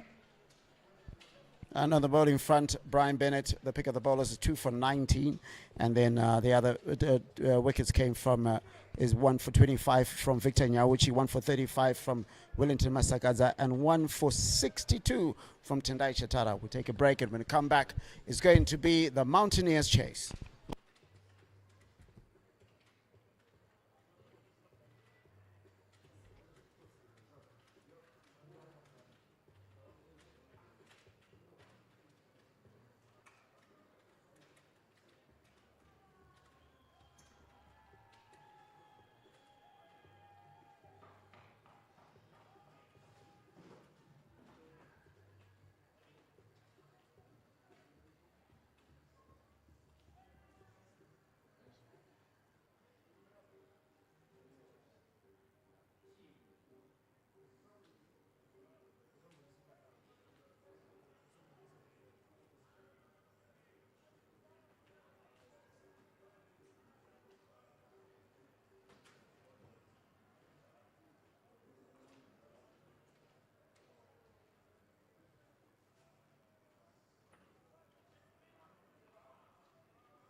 We welcome you back to this live stream of the Zimbabwe domestic T20 competition, an encounter that features the Eagles taking on the mega market Mountaineers.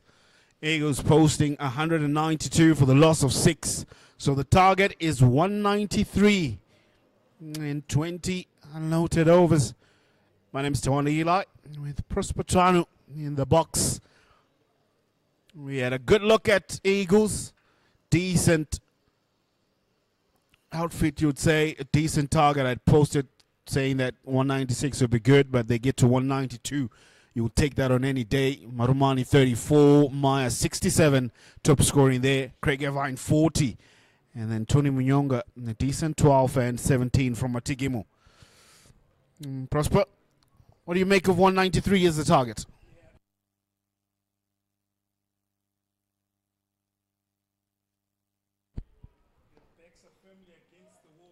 The smart net run rate calculator reckons they need to chase this total inside 12.5 overs for them to entertain any chances of making it to tomorrow's final. So not only do they need to win, but they need to win it inside 12.5 overs. That's a huge ask. 12 overs or so. Chasing 193. It's a magnanimous feat to try to achieve. Wallace Mbaywa from the city end for the Eagles, while Joel Gumbi on strike for Mega Market Mountaineers. And Boldham trying to be cheeky, looking to make room on the leg side, goes too far across, and his metal stump is knocked off.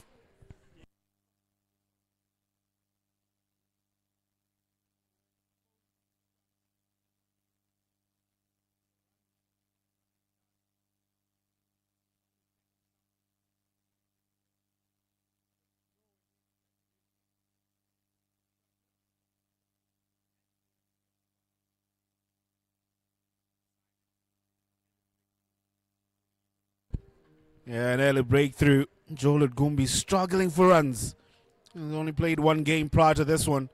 7 runs in the 2 games that he's played. I say 2 games because this one is done and dusted for him.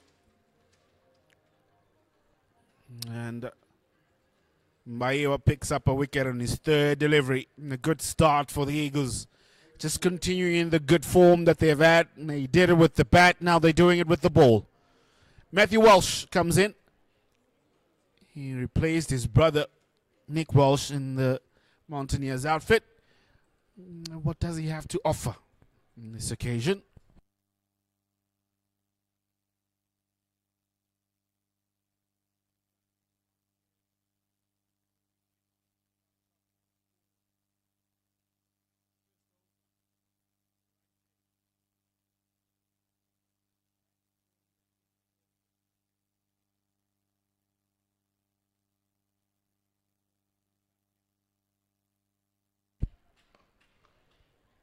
Top ball. Still yet to give away a run. Mega Market Mountaineers currently not for 1. 1 delivery to go. Can it be a maiden wicket for Wallace Mbaywa?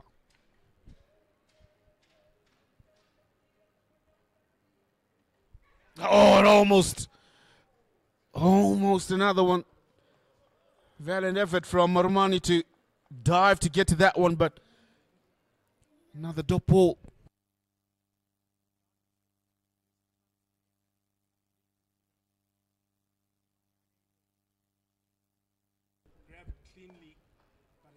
Brilliant over this. Yeah, just 1 run off it. So at the end of the first, it's 1 for 1 for the Mountaineers.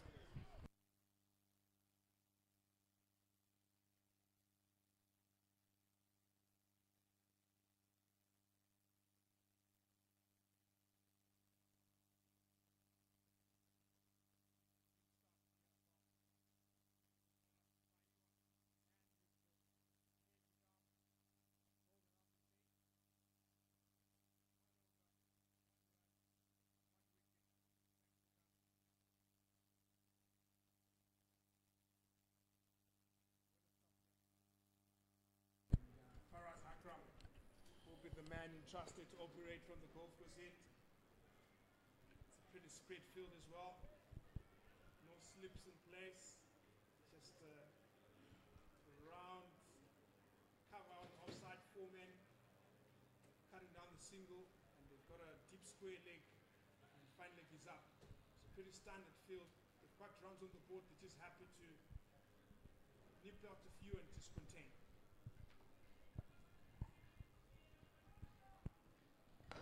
Slow delivery to start off, just rolling the fingers in that one.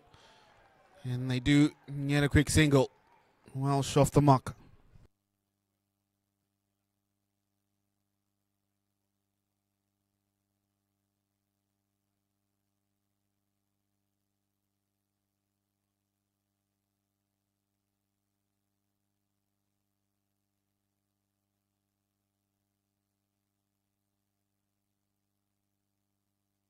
They want to be there tomorrow. Good to see. Just get a feeling that Eagles already think that they are in the final. There's a stride of confidence in their walk. You pick up an early wicket. You've got 192 runs on the board. It's a nice, bright, sunny Saturday for you. Another slowish delivery. Work leg side.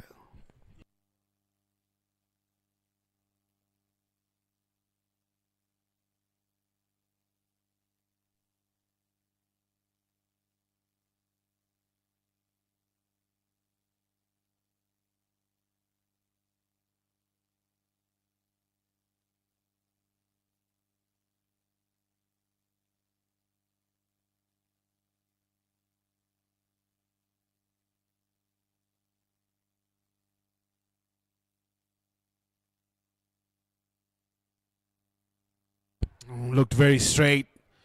Another slowish delivery. Now to be considered as leg buys. And Palangton Nuseri just took a stride away. Not interested.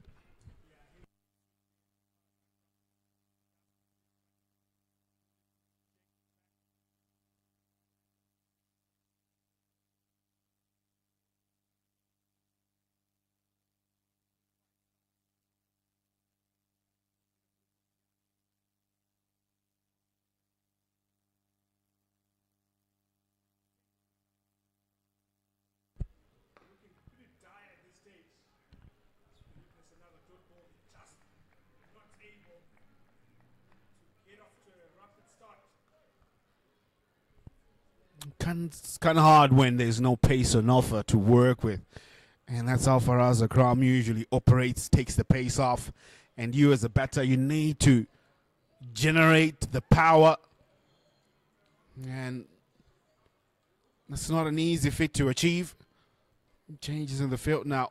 Two deep fielders on the leg side. One car corner and one deep backward square.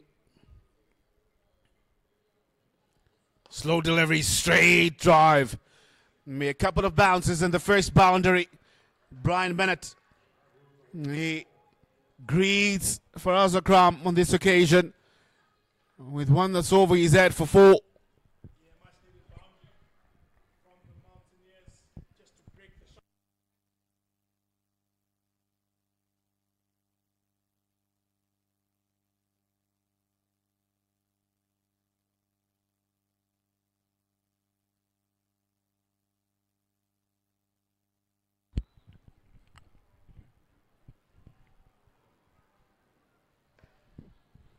Another slow delivery to end the over. So it'll be just 8 runs after the first 2 overs. Mountaineers 8 for 1 after 2.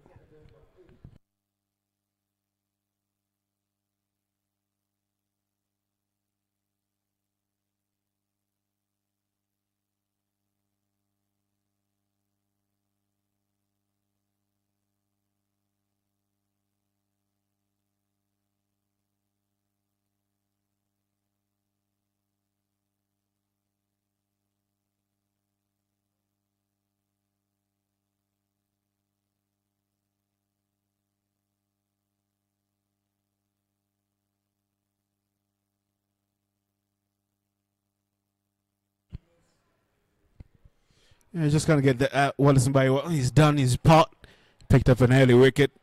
It's always a risk having spin in the power play. So you don't want him to be lined up quickly, especially for people trying to get a move on like the Mountaineers. Pace on now. This might be just to the liking of this pair of Welsh and Bennett.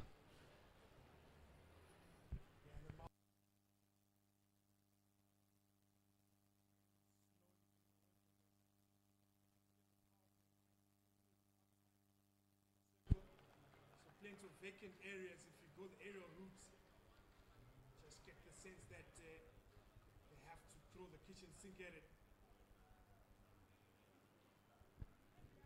And quicker delivery from Chivanga.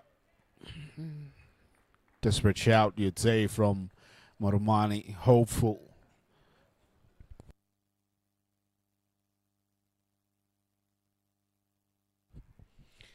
I like the ploy from Chivanga. If you take a look at how he's bowling, he's really coming in close to the stumps, trying to bowl stump to stump, no room on offer. That's why Walsh really struggled to put that one away. There was no room for him to really generate or open or free up his arms on that occasion. You'll see and notice that coming close to the stumps. Again.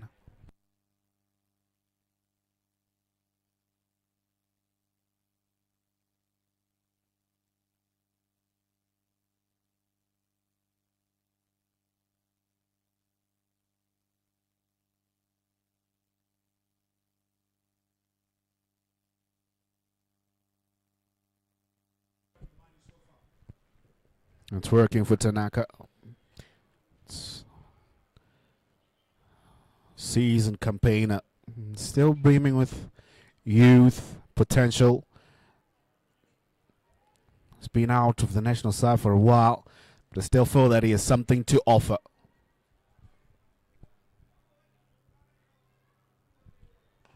A good delivery. Well played, though. That's good cricket all around.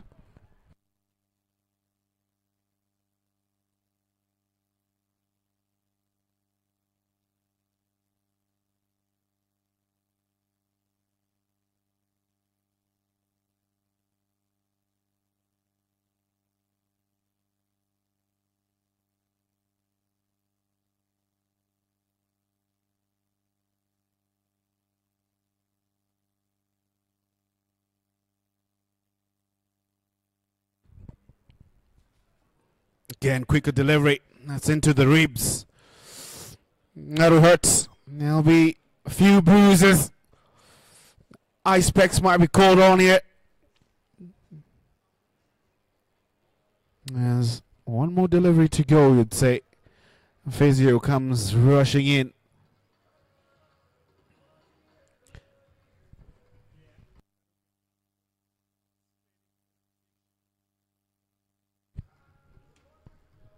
I know Tapora batters nowadays, they feel that they don't need chest pads because they feel that they are quick enough in terms of reflexes. But on this occasion, Pitanol ends up, and these are some of the scars of the battles.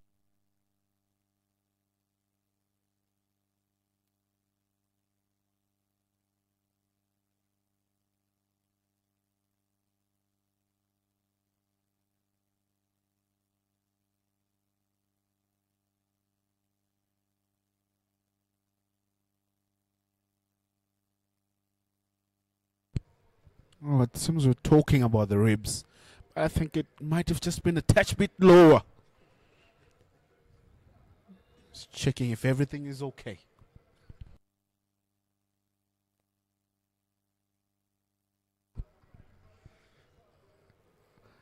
Our physio goes back and a few deep breaths. You should be okay.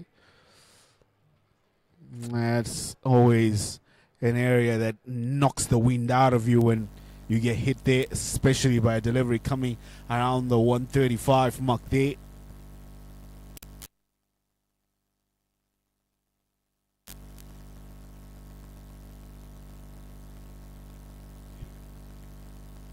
Did you ever get hit in those areas, Prosper?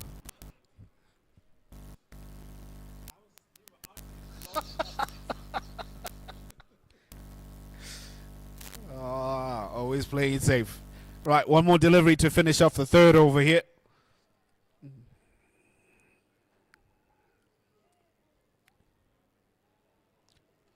He has to go again. This one pays an offer, and there'll be wides an offer, 4 of them.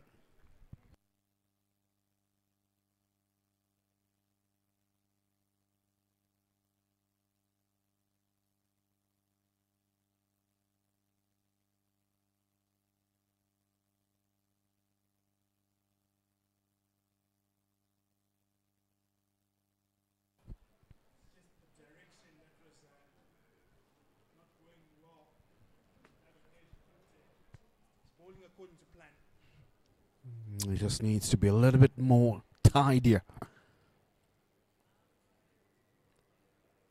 Worked away.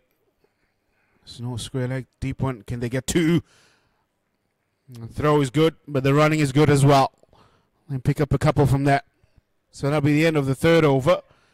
And this should see Mountaineers 17 for 1 after 3.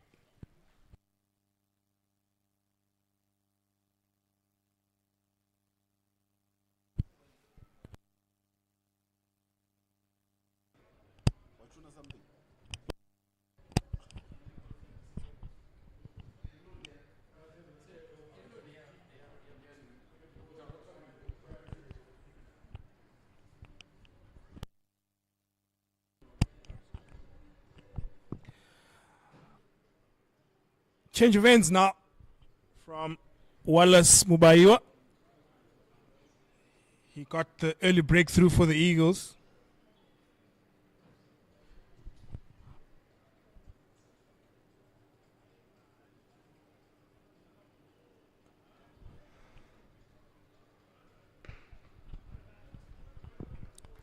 Dot ball to start.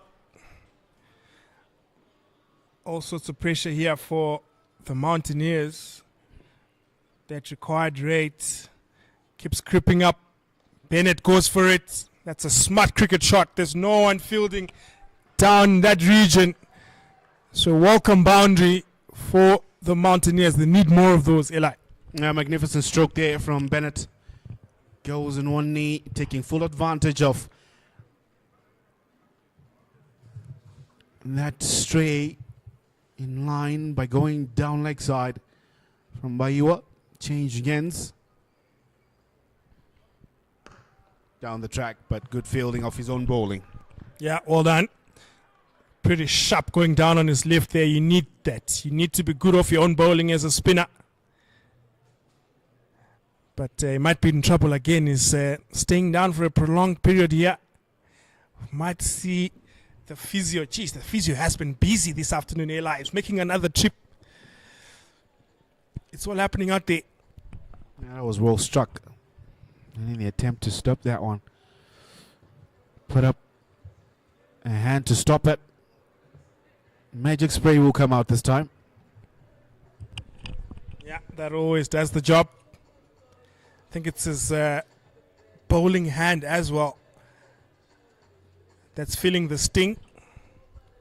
Let's hope all is okay down there. But yeah, the Eagles, they're in a solid position. Runs on the board, got a big total in, and they got the early breakthrough as well. And they've given nothing away. It's been a solid start with the ball. They're looking good money, smart money, to be in tomorrow's final against a well-oiled Rhino side. I mean, they've won 4 out of 4, so they'll be fencing their chances at some silverware. Yeah, Rhinos were in both finals of the Logan Cup and the Pro 50. Fortunate to be only walking away with silver. And then they'll be hoping for better fortunes to end a magnificent season. If they can walk away with the coveted silverware that is looking for a brand new champion in the 24-25 Zim Cricket Domestic T20 season. Through the offside, went straight to the Eagles keeper. Just can't get it away, can he? Bennett You can see the shrug of the shoulders. He's a bit frustrated as well.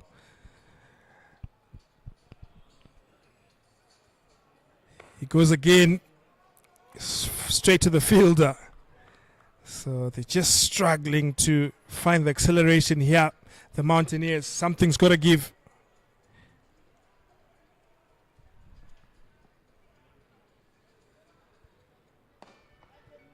This time, much better, straighter, more power behind it, and he picks up a boundary. And that'll be a good way to end the over. After 4 overs, it's 25-1 for the Mountaineers. Yeah, finally a delivery that Brian Bennett can get underneath and go over the top, found the gap over the bowler as well. He moves on to 14 of 11, 3 boundaries in that. Welchie alongside him. He's been struggling to get going as well. It's 5 of 10 deliveries. That won't do in this run chase. He's got to up the ante. And Kamunu Kangwe has been employing the tactic of chopping and changing. The bowlers not allowing the batsmen to settle into one bowler. And now we see Faraz Akram back into the attack, operating from the city end. He's just playing around with his field, both fine leg and third man and up in the circle. He's got long on back and a deep square leg. So that tells you Akram's mandate is to bowl straight again. There we go. So they look a pretty well-oiled machine as well. The Eagles, they got their plans well sorted out, and it's up to the Mountaineers to make the play. And at this stage, this game is slowly drifting away from them. Eli. That's a lot to ask for. Good shot. Just a slight shimmer across the stumps and works it square. The man that is just in front of square to pick up a much needed boundary. And that is a welcomed 4 for Mountaineers. Yeah, he went for the short delivery there. I think it might have been a slow ball bouncer from Faraz Akram. Got that tennis ball bounce going, and Welch just extending the arms and finding that gap behind square for a well-played boundary.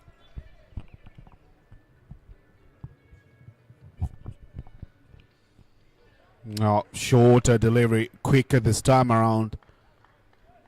And we signal 1 for the over. Guess that's coming out of frustration. And it pays off because it surprised Matthew Welsh, I beg your pardon, on that occasion. Yeah, current rate is 6 to the over. And the required rate is 10. And that's one way of keeping up with the required rate. Welsh just advancing down the track and throwing the kitchen sink to that one and finding the gap on the offside. 4 more. That's a good shot. Neatly timed through the covers for 4. Yes, there was power, but I'll say that's controlled aggression on that occasion. Just a little shimmer down the wicket. But did well just to keep it in the ground, and also magnificently picking the gap there between cover and mid-off. So that's 2 boundaries in the over. It just brings up the run rate around 7. If you can get a few more, 2 deliveries to go in this over, it'll be a good one. Oh, here we go. There we go. The ramp comes up. And that'll be another boundary, consecutive ones from Matthew Welsh here. Starting to churn up the runs here. Yeah, that's cheeky. That is some skill, that to have the presence of mind to just ramp it with fine leg up. You see a lot of these shots in modern day cricket. With the pressure to find the boundary, you got to be inventive, and Welch, a lot of skill on that occasion. Big shot again. How far does this one go? 1 bounce, 2, and they keep it in. Now just plugs in a moment there and shows you how high it went. If it had a flatter trajectory, it might have been a different story. But they get 2 from that. Now finish off the over with 39 runs in 5 overs for the loss of 1 wicket.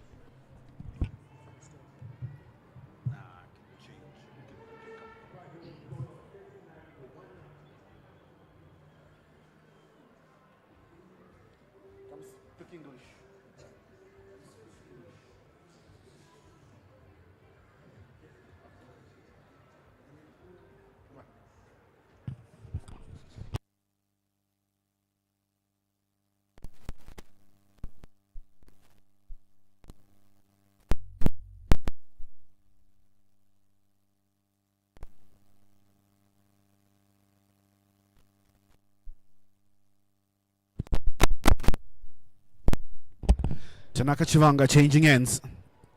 Last over was a big one for Mountaineers. Solid delivery. Square of the wicket. Brian Bennett has been hitting the fielders on a number of occasions. And starting to try to add a little bit of impetus into their run chase here, Mountaineers. 3 boundaries in the last over. One almost also finding the fence, but just plugs in.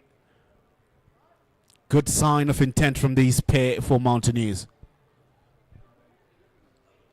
Straight and out. Looking to go over mid-on and finds a well-placed fielder as Brian Bennett, and that will see his demise. They don't come much simpler than that for Dion Myers.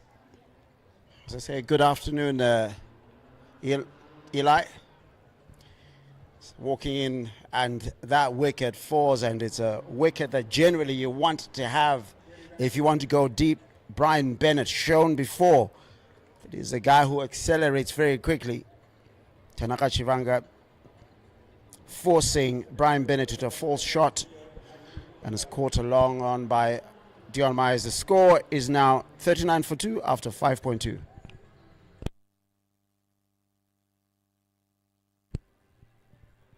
39 for 2. That's where Mountaineers are. They lose their leading run scorer, Brian Bennett. Leading run scorer for Mountaineers, but second on the leaderboard of all those that have been scoring runs. This will be the end of his domestic summer. Trying to go over mid-on. Didn't get enough the elevation. The power was there, but just needed a little bit more in terms of inches, because that was caught by Dion Myers at chest height. Tells you that didn't come from the middle of the bat, but just from the toe end, you would say. Spoke about the frustration of him hitting the fielders on a number of occasions, and this time deciding to go leg side, and he loses his wicket. Shorter delivery up in the air. I would say the batter just closing his eyes just as the last minute there. Ashley Mfandawia didn't play that shot with much conviction. Almost presenting Tanaka Chivanga with the wicket here. Tell you what, if he had connected that, there were a couple of fielders that would have been interested. So he might be happy he didn't connect it that well. Because boundary on that end doesn't look as short as might be well, it's the shorter side, isn't it?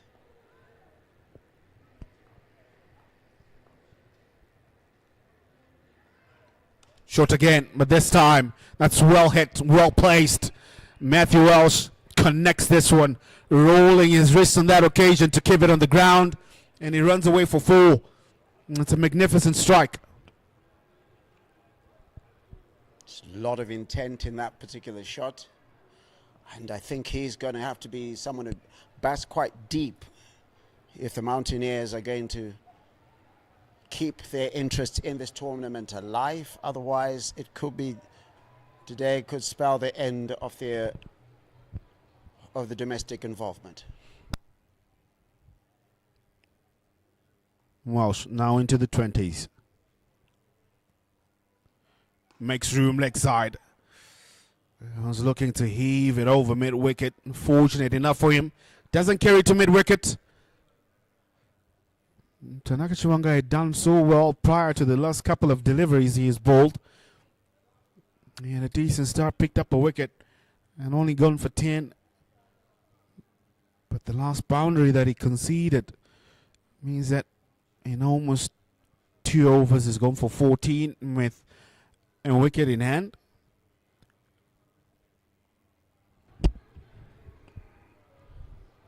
Short, and again pulled away.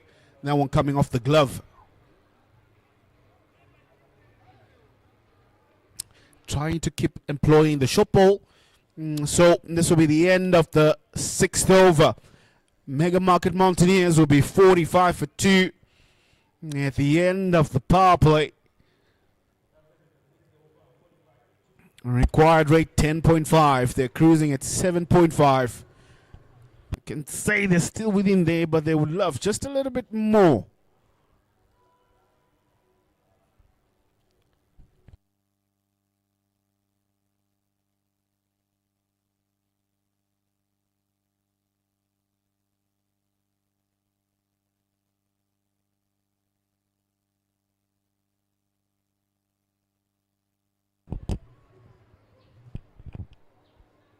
Coming into the attack is Wesley Madevere.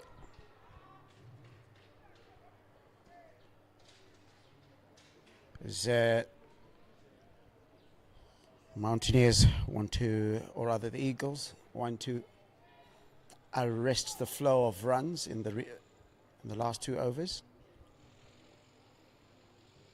19 runs from the last 2 overs, and first ball, a reverse paddle sweep, and that goes all the way to the boundary. A great start for the Mountaineers, so that in their quest to get to that target. A good stroke from Wesley Madera. So rather sorry from Matthew Walsh off Wesley Madera's bowling a loosener, and you're finding a batter who's already in the mood to score runs.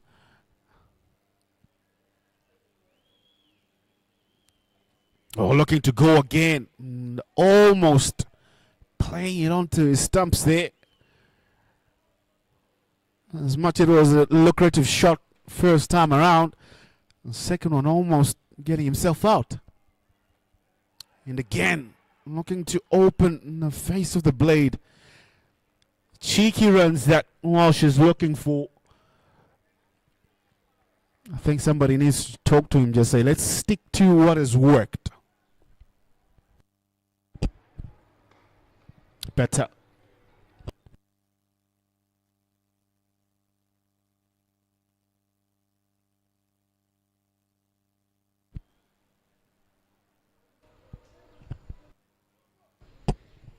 Other than the first delivery that went for 4,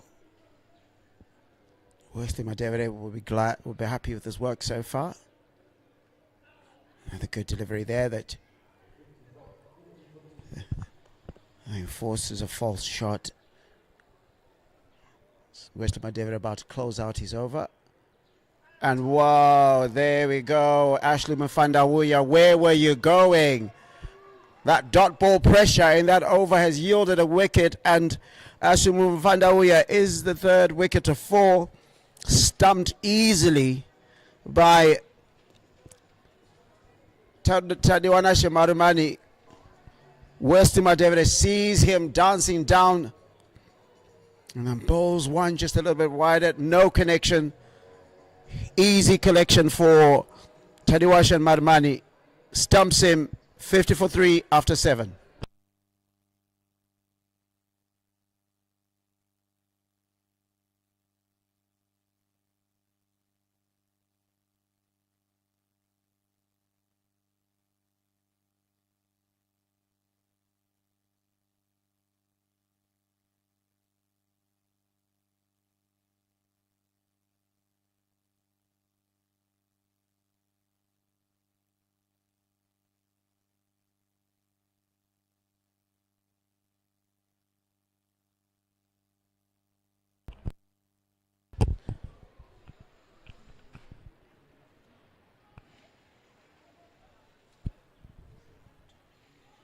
Timson Maruma walks in for Ashlyn Fandawi, stumped off the bowling of Wesley Madewere.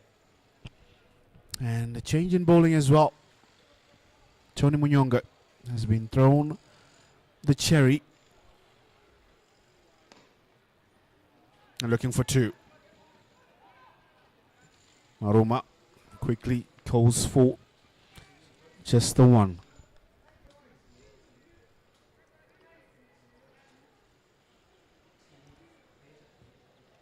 What do you think of this call to get Tony Munyonga in?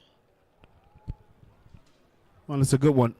You're giving part-timers somebody that they haven't faced with a huge target to chase down. They can always give you something.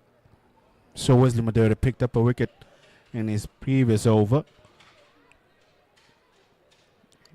So it can work. Just get a few overs done quickly. Good ball. I guess a question that could be asked here is Mountaineers decided to field after winning the toss, and around this period, just having a look at this next. Oh, what a Good shot. Really, really good shot. Finds a connection. He was going down leg side and just helps it on its way over short 45. Does Matthew Welsh. Much needed boundary. It'll relieve a lot of pressure, but they need plenty of those. Just saying, around this period is when Dion Myers and Craig Irvin were doing a bit of a rebuild, if you want to call it that. A good comeback from Tony Munyonga. So, without that scoreboard pressure, does it make it easier? And then to set the score rather than chase it, because when you're setting the score, it's an open-ended check.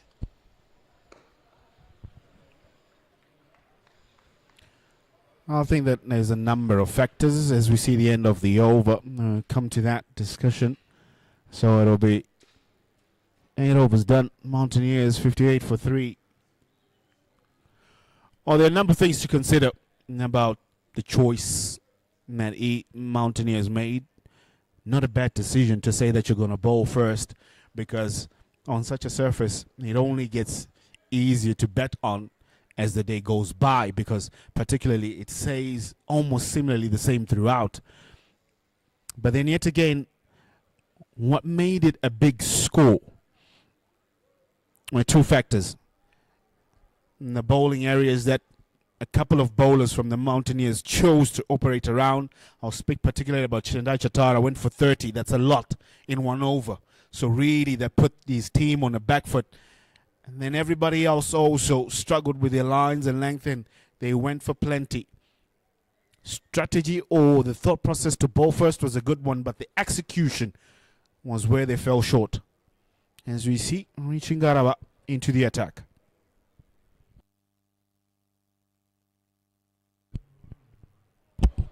Not many times that you have Richard Ngarava bowling his first over in the 9th.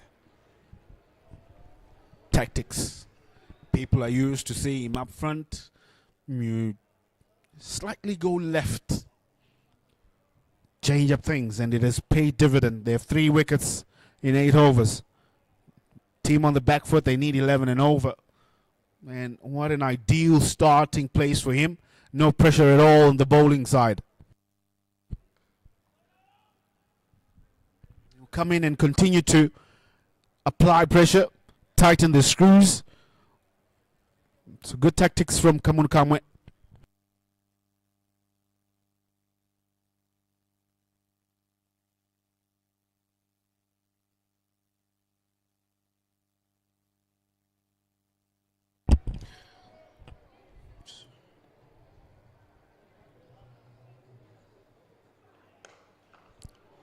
Comes down, negates the length and slaps it deep mid-wicket. Does, or rather slaps it to cover. That is Timothy Maruma. Gets his first boundary. Moves to 6. It's a man who He's good at hitting the balls. It's a big hit of the one. If there's going to be any success, this partnership has to be significant. Good ball. Their two deliveries, rather one of Richingara's areas of strength is to bring it into the right-hander, and then one that just cuts across, keeping a straight line. That's what we saw on this previous delivery.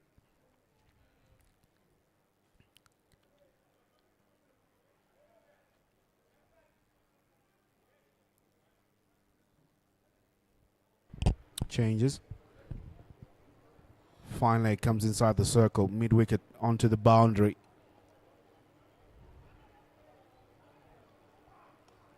And worked well. Well, there's cover. Third man will keep it down to 1. You wouldn't know it from the pace of the match that there's a lot of tension out there. It's a high-stakes match. Eagles win. They punch their ticket and they're through to the final. Mountaineers win. Then the Rocks could upset the apple cart. And by the way, Mountaineers don't just have to win, they have to win big. Action taken. Brilliantly bowled. The straighter delivery finds the outside edge of Matthew Wall's bat. And Marumani takes the simplest of catches. Richingara rewarded. Mega Market Mountaineers lose their 4th here. And the batter that they wanted to stay on goes for 35 from 28. It's 63 for the loss of 4.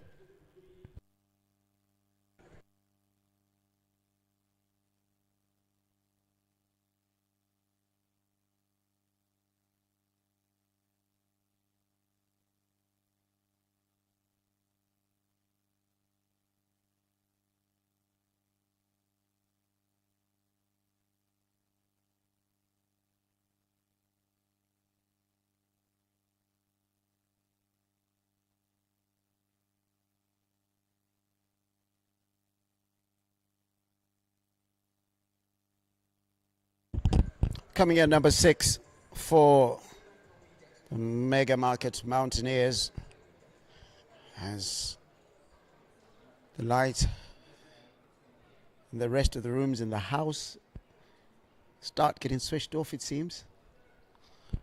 About to call it a night for them. Change of ends for Wesley Madere.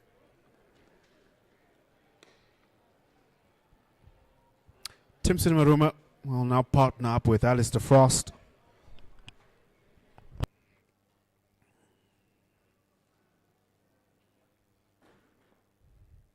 Coming down the track, a good piece of bowling from Wesley Madere. And we'll find Timson Maruma being stumped off a wide-ish delivery. He was looking to come down the track, noticed by Wesley Madere. Just pushed it far outside off stump, and quick reflex action by Marumani to remove the bails. It's wicket number 5 that falls for Mountaineers, and there'll be 63 for 5. It's difficult times for the Mountaineers now. If it was tough a little bit ago, it has just gone a little bit tougher.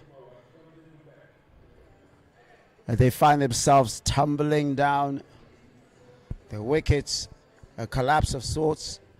At the end of the power play, they looked in a relatively okay position, haven't gotten to about 50.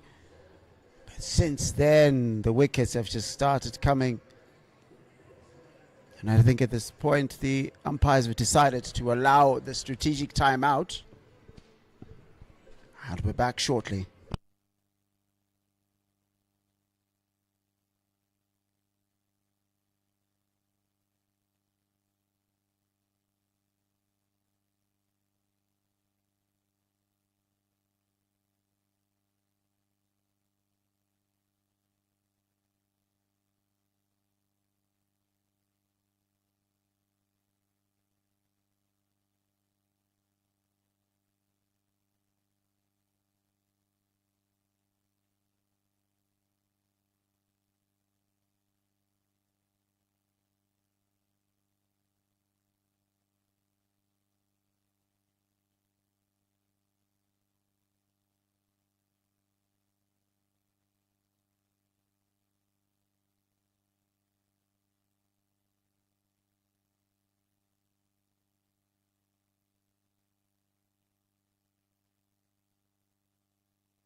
It's 9.2 overs gone. Well, teams have had the strategic timeout and also time for refreshments. It's a time when the coaches come in and have a bit of word. Wisma Davide now bowling to Definite Mawadzi, one of the findings of the season for the Mega Market Mountaineers. Scored a 150 in his Logan Cup efforts, but this is a different format.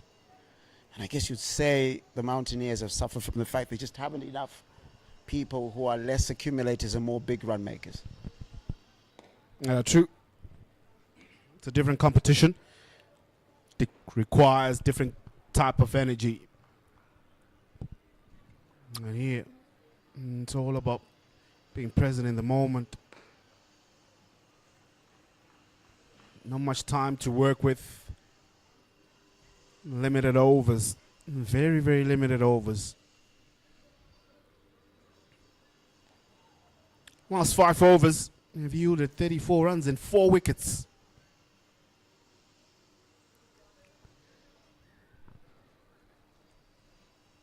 It's really, besides the pay of Brian Bennett and Matthew Welsh, nothing to write home about for Mountaineers. Those are the only 2 to get into double figures. Everybody else has been single digits. Summing up the kind of T20 tournament that they've been having. Just get a feeling. This is me. Obviously, we'll need tournament directors. Just get kind of feeling that our T20 needs to be a 2 round robins kind of tournament. Play each other twice, and probably could have better chances of coming back. End of the 10th over. Halfway through the innings, Mountaineers 64 for 5.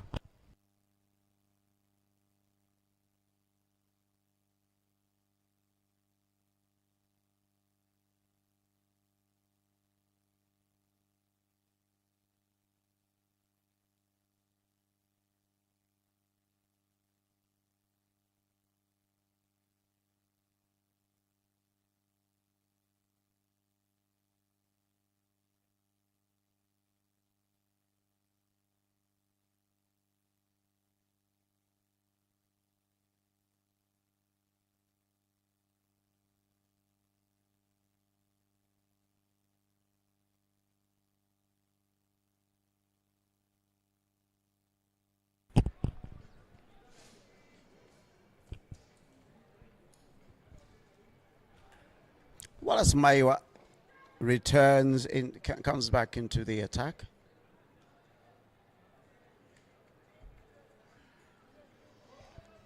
And coming back, Prosper. Seems you went away with all the luck for the Mountaineers. Yeah, the ship is slowly sailing away for the Mountaineers, isn't it? They've just not been able to find any momentum whatsoever in their batting innings. And when chasing a big total as well, the writing is looking on the wall. But there's no shame. I mean, barring a miracle here, but they've had a decent season. A couple of trophies already in the cabinet. Just couldn't get across the finishing line to complete the treble.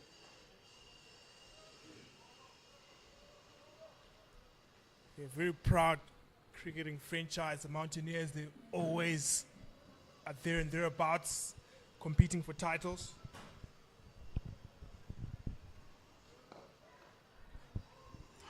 Love is shot in the vacant area, but it'll make its way to the boundary. Sort of uppish, lobbed kind of drive. And as you look at a milestone for Wallace Maiwa, there was his 10th earlier on, the first over, there was his 10th wicket in T20 cricket. Always nice to have those little milestones. Bowled him. Yeah, there's your man, Larry. Another stick to that column, and there's the dance as well. Love to see it. He's been brilliant this afternoon. Darting it in, full and straight. Definite Mawadzi looking to create some room. None given, and his timber got destroyed. So he departs for 6. The Mountaineers in all sorts of trouble at 69 for 6. Tell you what, is after all the talk of the treble before the tournament, and a lot of people were saying, look, the Mountaineers have been the juggernaut of the season. They could come in and do what looked like, what has always been the impossible. It is the one format. But there's no shame in winning the other two. So having a domestic double, and then for the Eagles, having made the final last year, should they, as it looks right now, make the final, it'll be another final that they get to in a competition that they take a lot of pride in. Yeah, things didn't go well. If you look at how the Mountaineers went about their business with ball in hand, it's just too expensive bowling, too many lengths, too many areas, and take nothing away from that Dion Myers innings. I mean, it was brilliant while he was out there, very clinical. And you always felt that with that many runs on the board, they needed a good start. And Wallace Mbaiwa provided the early breakthrough, and it has gone downhill since then.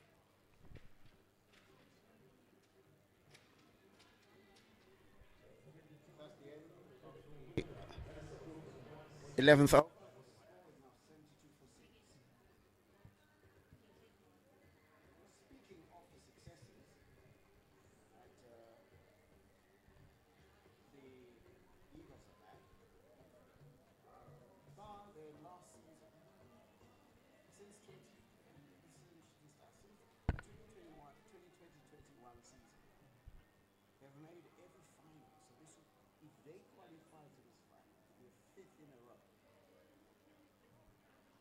And if we're going to go to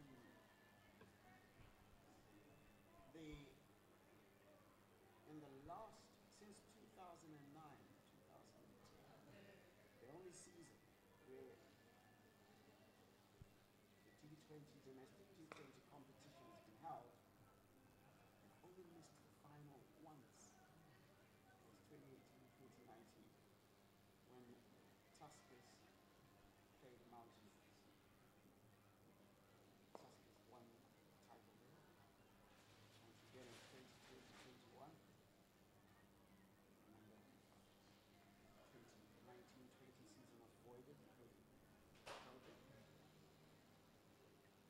Back-to-back Tuskers won, and Eagles won 2 in a row, Durham last season. So this is a competition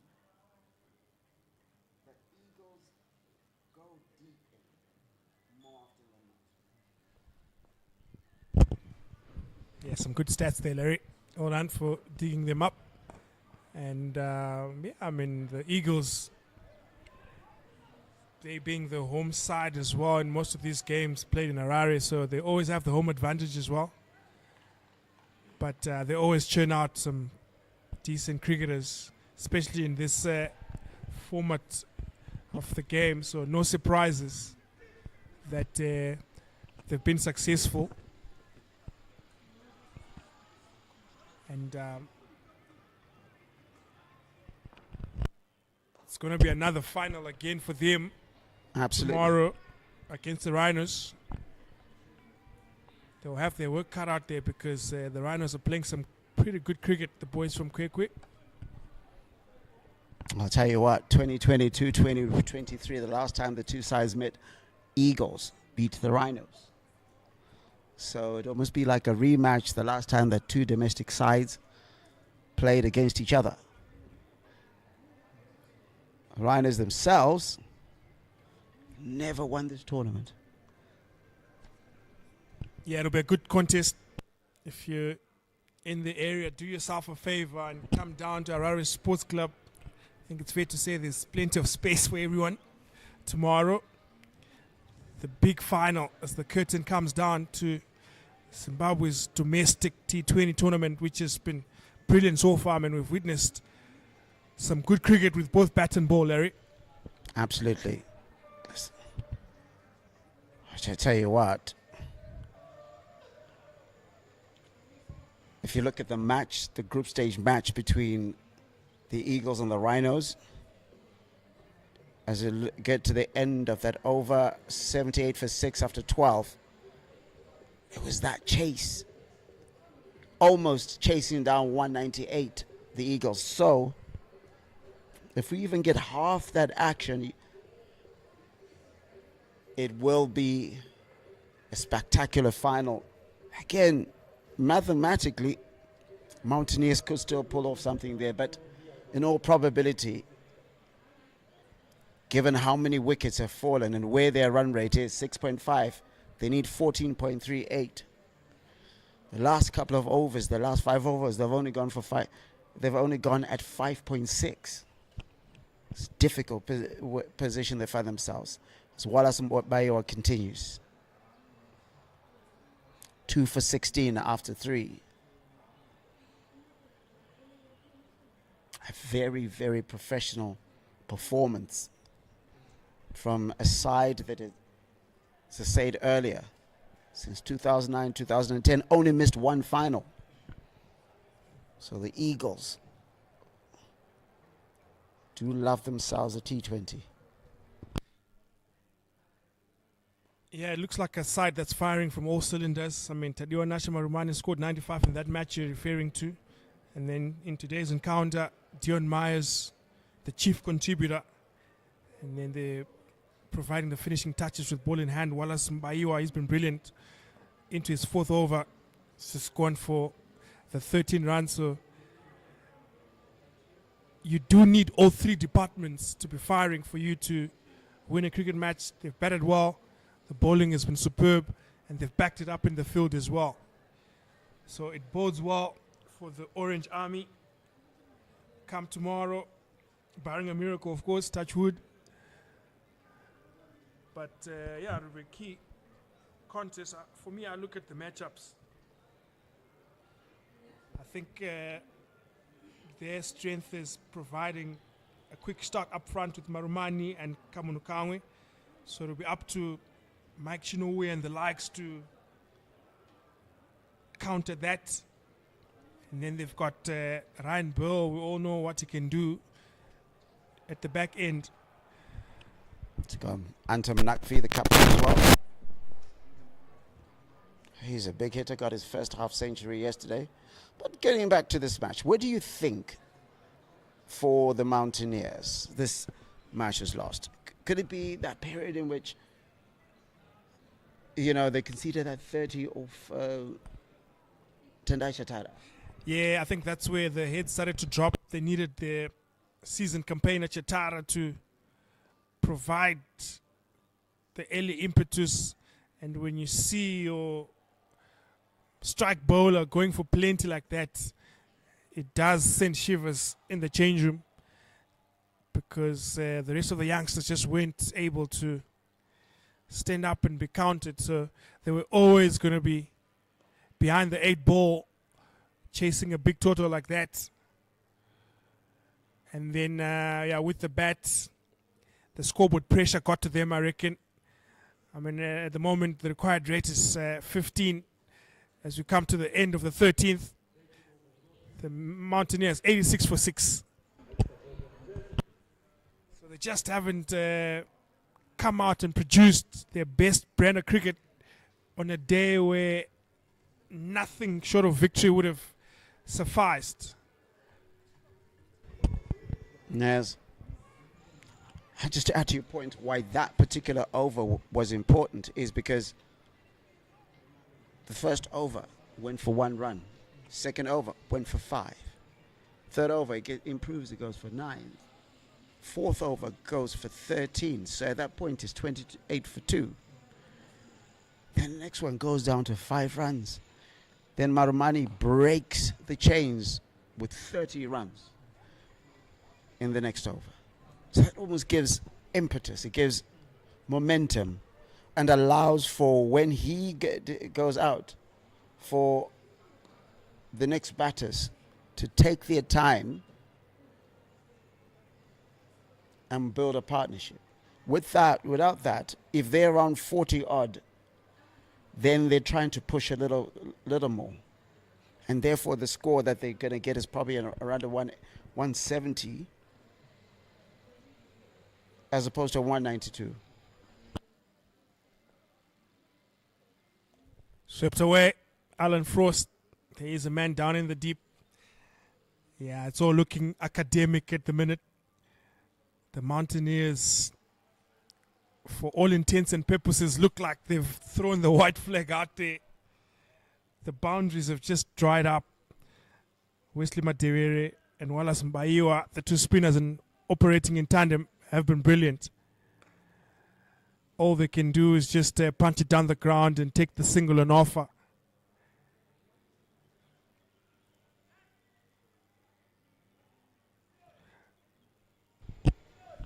The other side, of course, that will be keeping a keen eye on this contest, the Southern Rocks, who also had a mathematical chance. Remember, they're playing later tonight against the Tuskers. They needed the Mountaineers to win for them to have an opportunity, because if they win later, then they would also finish on 4 points. But at this stage, it's looking like the Eagles are going to be there tomorrow in the final to join the Midwest Rhinos.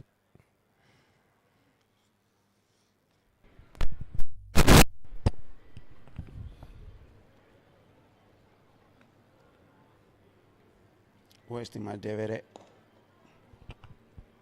more than a capable bowler, as he ends that over. The third over is 2 for 11, and the score is 90 for 6.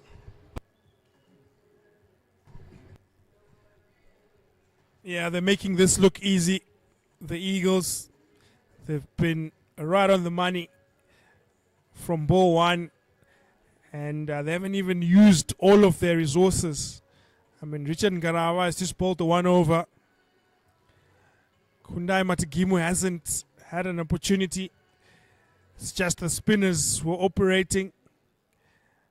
As we see Tony Munyonga back into the attack, operating from the city end.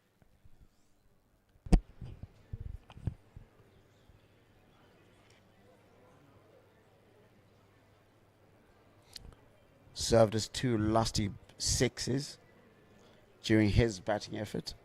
One of them off a dead ball. It comes back, does the same with the next ball. So not a person short on confidence. Yeah, he throws a punch, Tony Munyonga. He's developed a bit of a reputation to go big and go handsome.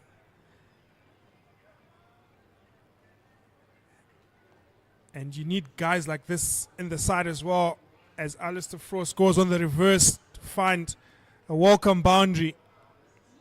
Tony Munyonga has got that ability to make contributions with both bat and ball.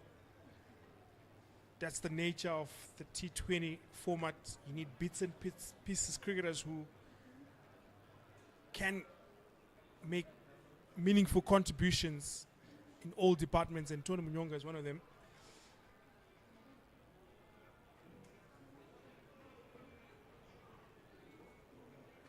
Of course, again on the reverse, didn't quite time it.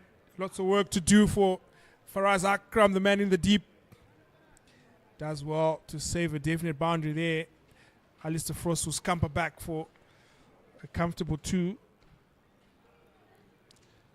So he moves on to 18, but it's all in vain, because this game slowly drifting away. The required rate is now 17 to the over. They're nowhere near that. They're currently going at 6.7 to the over. It's just struggling to find the boundaries. To be fair Tinashe Kamunukangwe has marshaled his troops very well.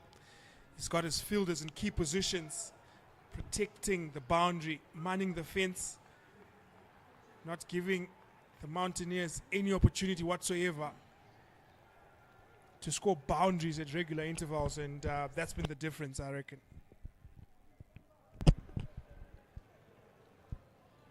Guess if you're the captain, and if you're the coach, that's all you'd have asked for. You want it to be tight. You want it to be difficult. Don't give runs away. I know it looks like it might be easier to do when you've got so many in the bank. But how many times have we seen a big score chased down because the side defending think they've got so many runs and that they bowl a lot of loose deliveries? And that's what's been avoided here. Yeah, maybe they'll look back at the toss, the Mountaineers. I mean, they won it. Should they have gone on to put runs on the board first in a pressure game? You always want that scoreboard pressure. Perhaps with the benefit of hindsight, they could have gone that route. But whichever way you go, you still need to execute. And I thought their bowling was far from satisfactory, which allowed the Eagles to get to 190.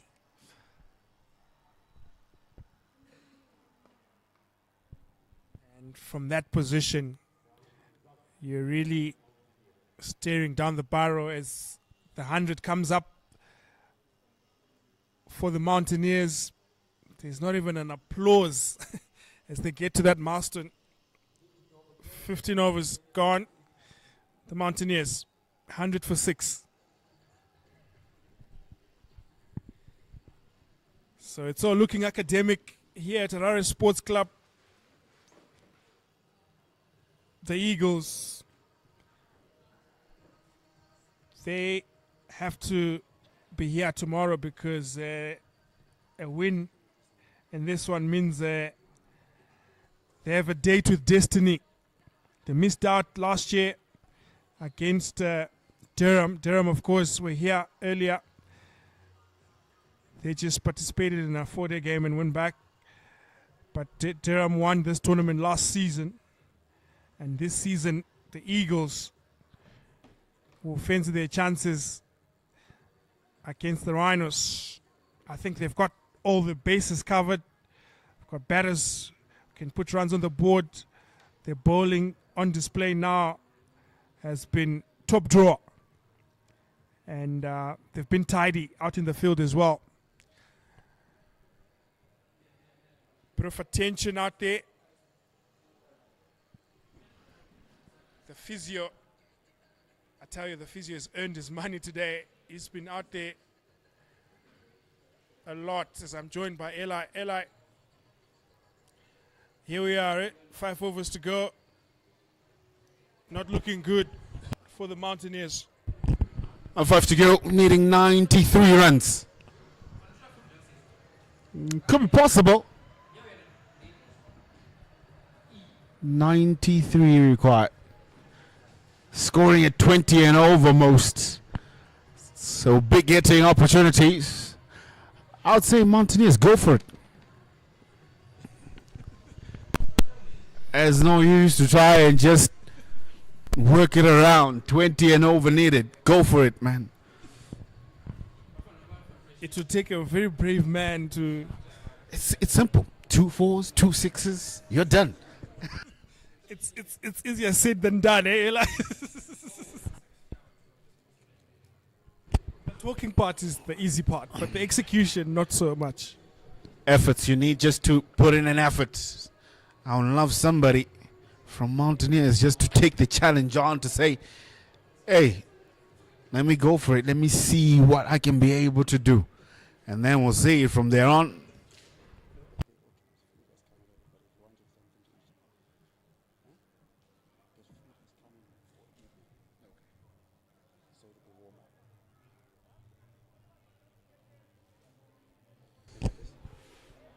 Physio has done his part. Now they Wellington Masakadza had some work done to his calf.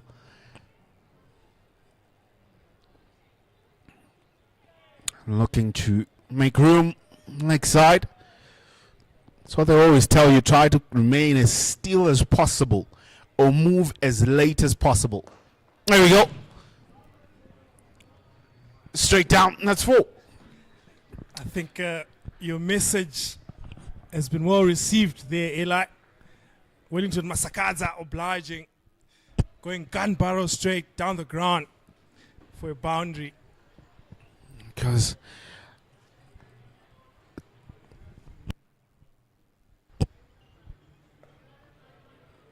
next time trying to work it leg side. Yes, some might wonder why would I push for the efforts for Mountaineers to go for it, because this is the opportunity that you get to try out new things.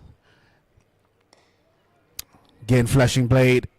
Can they pick up 2? They settle for 1. It's in these situations where you can try out new things, you can develop yourself as a player. So take the opportunity that's on offer. Take the challenge up, because from here, the next stage we see these are representing Zimbabwe. So you don't want to be experimenting out when you're in national colors. Make the experiment here. Make the effort here so we see and you can learn from your mistakes. Fair enough, Eli. I think you're in the wrong profession if you ask me. Your wise words might come in handy in the Mountaineers change room. Be it. The message is clear. Does it get there? They're pushing for 2. I come back.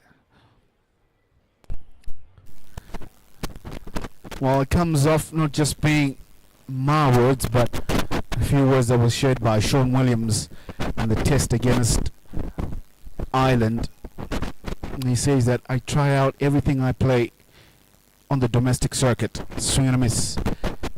And says if I see it works, I'll stay with it. If it doesn't, I let it go. So I know what to do. That's the end of the over. So it will be 107 for 6 after 16. Yeah, Wesley Madere finishes his 4 overs, 2 for 18. That is outstanding work for the Eagles' cause. He came in, didn't give anything away. For me, it was just the control of his lines and lengths that were very impressive, making it difficult for the Mountaineers to make a game of it. And you're spot on, Eli. This competition provides a platform for the domestic players to demonstrate and showcase their skill sets, because, trust me, the selectors will be watching. A good performance here, you never know, you might get picked up. There's lots of cricket coming this year. Zimbabwe Cricket have announced a bumper calendar of matches. So it's these sorts of platforms that you want to make the most of and be recognized. Your efforts need to be big. So the efforts that need to be made are in 2 parts. There are those that we know are regular feature for the national side.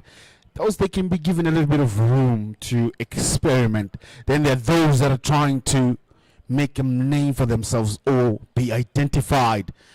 That's where you really put your best foot forward. Wide delivery. I say that we've seen the likes of Matigimo coming through. He's shown his ability. It's also been a good tournament for Newman Nyamori to really hone in on his talent and fine-tune his skills. Tanaka Chivanga has come back, reinvented himself in certain areas. So it's been a good platform for Zimbabwe's players to work on themselves.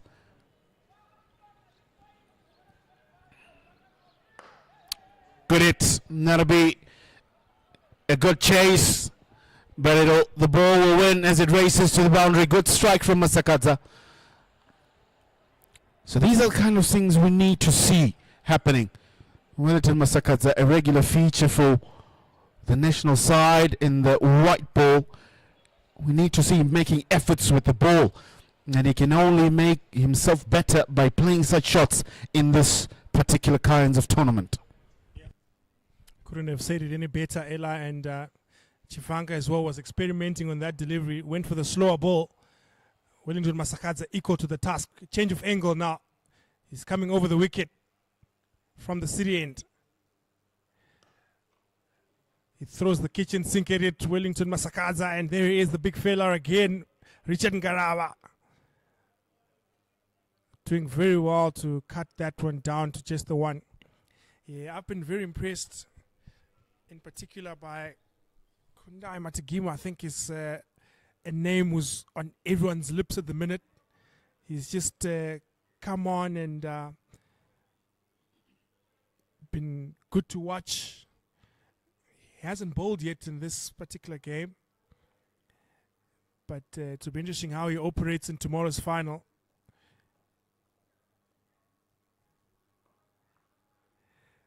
That will be given as a wide, so it bodes well for the domestic game. If yeah, there he is, umpire Sere signaling that as a wide. Bodes well for the domestic game. You know, the more players that are coming through the conveyor belt, the more competition it creates for spots up at national level. It can only improve performance. Definitely. So it's not only Matigima, we saw Heinrich Macheke as well. He's put his hand up. Shorter delivery worked well. That's a good shot. Hey. And runs away for 4. That's a good hit. Negotiated just around the corner. Efforts by Maramani to cut it off were in vain. Yeah, we talk about that. So it's particularly important, especially I feel, for Zimbabwe's pace bowlers to really work on themselves or put hands up, because we always want to have somebody that can step in. I know currently there's Blessing Mzalbani, Richard Ngarawa, but just in case anyone gets a niggle, you have plenty of talent that can put their hands up to say, we can do our best. You don't want to be scratching your head. Another wide. Chivanga struggling here. Yeah, and especially with the amount of cricket coming up, I know the test side is off to Bangladesh, not too far from now. And the Tri-Series between New Zealand and South Africa was also announced. So you also want to put your name in the hat, especially when the coaches want to chop and change and rotate. Shot or played. That'll be another boundary for Alistair Frost. He's gone quietly about his business. Picks up 4 more runs for the Mountaineers. Yeah, good stroke by Alistair Frost. Taking the opportunity to really get it himself a good knock. Just work on his numbers there. Currently on 30 of 18. And he has 4 boundaries to his name. So this is what I'm talking about. Really honing in his skills. Many know him for his bowling abilities, but he's also showing his hand with the bat here in the shorter format.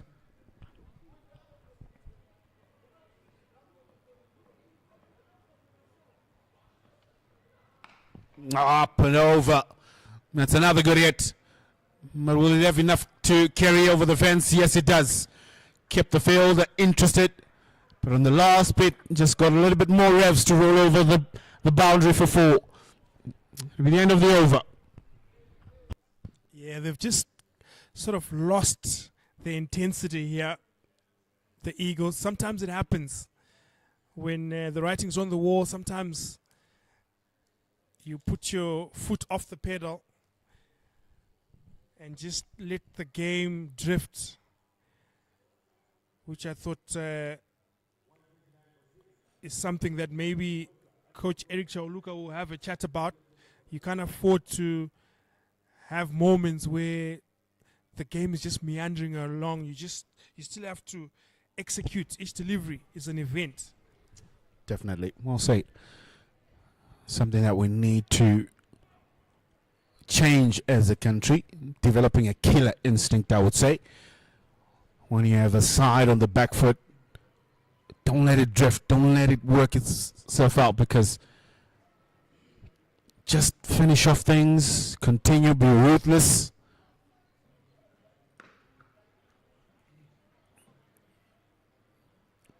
Because already we're seeing a side that was well under. They have gotten over the 100 mark. They're now on 130. So, just Eagles letting things drift. Yes, they know they need to save some energy for the final tomorrow if they make it. But also you need to get the job done today and be clinical about it. Faraz Akram into his third.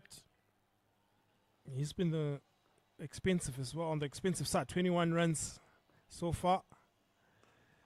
Alistair Frost pulls that one. There is protection. It will just be the one. Yeah, the coaches will always tell you to guard against going through the motions. And we've seen that creep up even in the international game. Like you rightfully said, Eli, when you've got the knife in, twist it.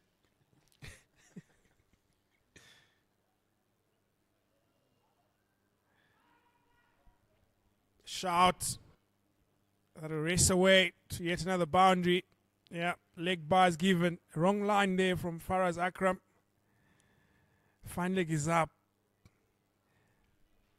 Yeah, there was no way of saving that one. Falling down the wrong line. Continues to hand out the gifts. Yes, you have a big total that you put up, but like I said, let the win be an emphatic one. Be clinical about things. 100%. You want to be doing good habits. And I've just been seeing a lot of nothing deliveries at the back end here for the Eagles as an opportunity presents itself. A top catch down in the deep to see the back of Wellington Masakaza. He was going for the big one. Didn't quite get the distance. Yeah, lots of elevation on that one, but not enough power. It's big boundaries. That's a longer side that he targeted. And so in the end, he sees demise. Nearly a run a delivery innings, 22 from 23. Could have done better, you would say. But either way, Mountaineers lose wicket number 7. It'll be 135 for the loss of 7.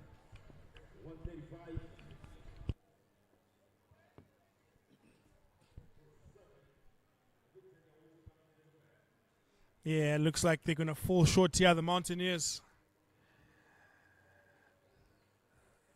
Last 5 overs have produced 53 runs. So they have tried to up the ante, but not enough to cause damage. And the Eagles, it's a matter of time really before we start witnessing hopefully not too wild celebrations, because there's still another game tomorrow. But it looks like they've done the job here. Faraz Akram into the wickets column. They did well, Eagles, bringing themselves back into contention. Slow delivery. It's worked away. That'll be for Victor Nyauchi to get off the mark. It's a welcome boundary. A few nasty blows here will reduce the deficit or margin of loss for Mountaineers. Yeah, Victor Nyauchi will be fencing his chance. These are the moments we love as bowlers. Eli, game's gone. You've got license to go big. He's got some power behind him, Victor Nyauchi. And Faraz Akram's pace is not rapid by any stretch of the imagination. So see ball, hit ball here. There it is, Wobald. Right in the block hole. Can't do much about that delivery, Wobald. Wobald well played in the end. So over number 18 completes. It'll be 140 for 7 after 18. So 12 deliveries remain in this particular encounter.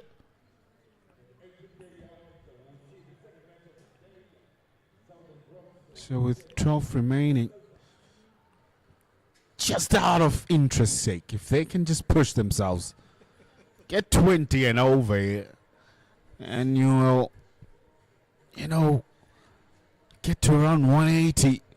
It will look like as if it was a really good chase and a good contest. You're die-hard, aren't you? You don't give up easily. No, never. Give yourself a chance. You never know, you might find a 30 run over here. We saw it when you were bowling. What gives you, you can also give yourself a chance. Part-timer coming to bowl, that's Tony Munyonga. Go after him. If you can get 30 in the over, it's game on. I admire your optimism, Mr. Tamirepi. Swing and a miss. But the intentions are clear. Go big or go home. Yeah, he has to go for it, yeah. Give the crowd some entertainment. There it is. Straight up. Gun barrel straight. I told you. That's what I'm talking about. It will be that over from Tendai Chatara, those 30 runs. Those will be the ones that make this game. So if they're able just to find someone to target and get as much, who knows?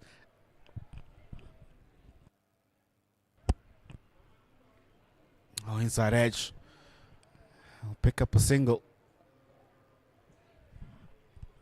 Just didn't get into the right position there. Victor Nyauchi, his head went up. Wasn't in control at the point of contact there. A typical tail-enders shot that.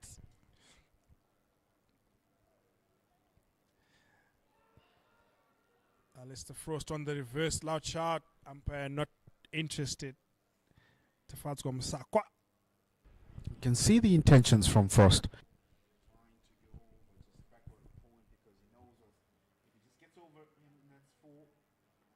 Down the track, lots of elevation, coming after it.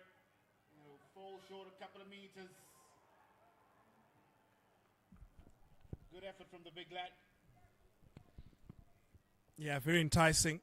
It went high, but just couldn't get underneath it in time.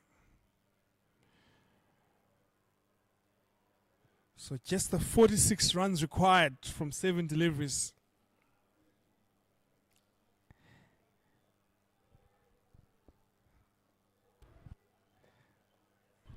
Dot ball to finish, or ball there from Tony Munyonga. He's also done a job for the Eagles. His 4 overs go for 30 runs.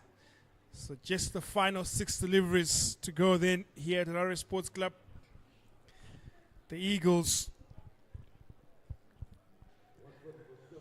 looking to avenge the demons of last season. They fell short.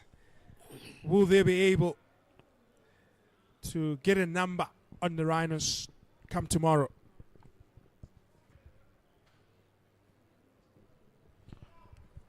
Who will be given the last 6 here? Well, guess who? The captain. He's going to give himself a go. Why not? So this is what I'm talking about. Give yourself a chance. Part-timer in, 30 or more runs, and you're back in the game. Yeah, he's got the decision, so he decided, I'm going to come on. Last 6 deliveries, give my bowlers a bit of a break, but it could backfire because he's a part-timer. He's in the side predominantly to bat, so evidently he's backing his skills here.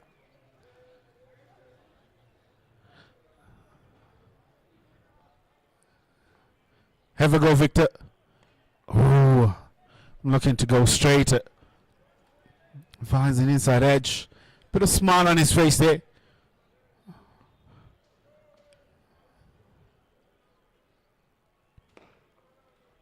Yeah. It's coming out pretty decently, I must say. Yeah, bowling wicket to wicket. Couple of dot balls. That'll do. Good tactic by Kamunukamwe. Top edge. A race away to the boundary for 4. Looking to come down the track was Victor Nyauchi. Kind of felt that was a bit high. But the umpire says it's all good. Yeah, there was a case for a no ball there over waist height. But umpire Tafazgo Musakwa are judging that it was a legal delivery. Still raced away to the boundary. You can't appeal to saying, let's check that one again. The umpire's decision is final, Ella. You know this. Through the covers. That should be a boundary. That's 4. Victor Nyauchi now starting to get into the zone here.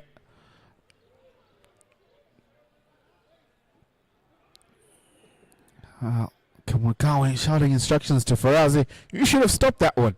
And he says, but I am at the edge of the table here.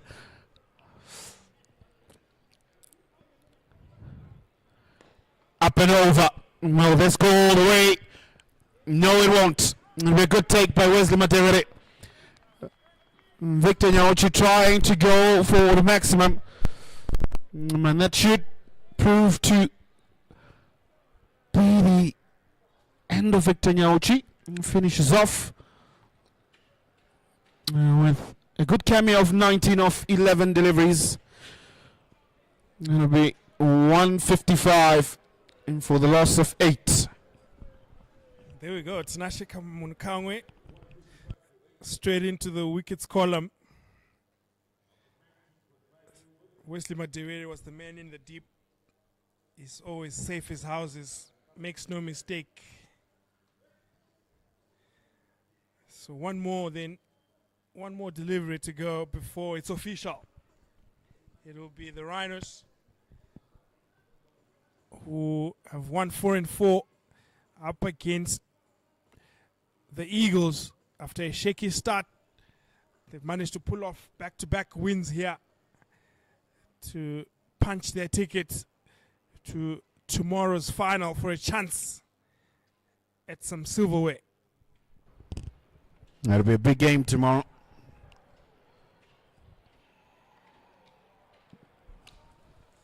All right. One delivery to go. Pulls it away. And there was just choked for a single. No ball.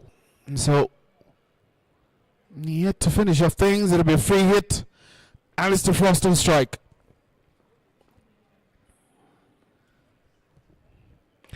Big swing, goes high up in the air, lots of elevation, but not enough distance. But either way, even if they catch it, it's a free hit. So that's how proceedings will end here. Valiant effort in the end by Mountaineers, who will have 158 runs that they put up in the chase of trying to get to 193, and they will lose by 35 runs. Eagles, much valuable 2 points they get. Sort of ease things for them.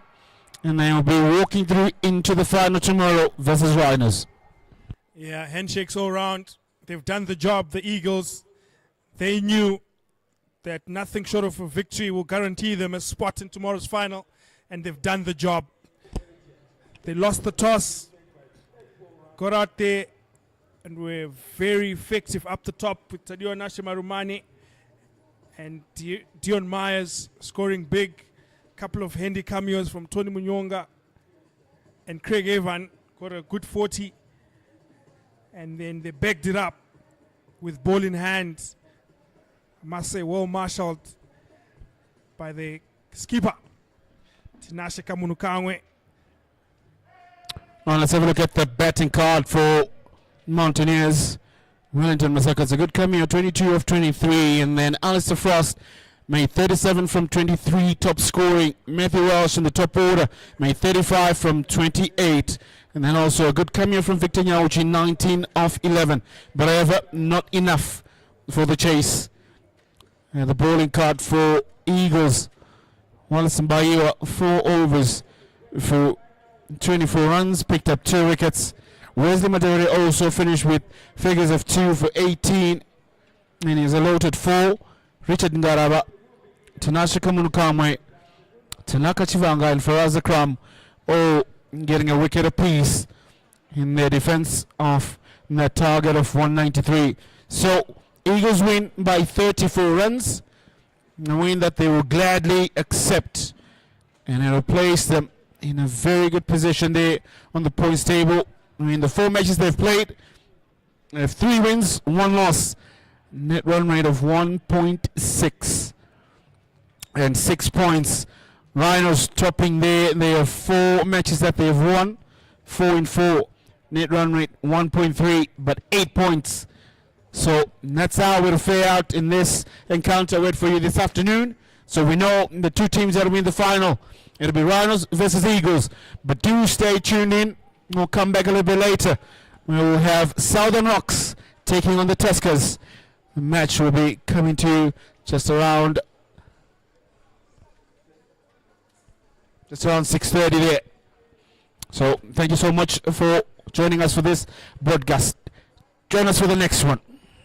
Season comes to an end, it does so with a week of the most exciting domestic tourney, the men's domestic T20.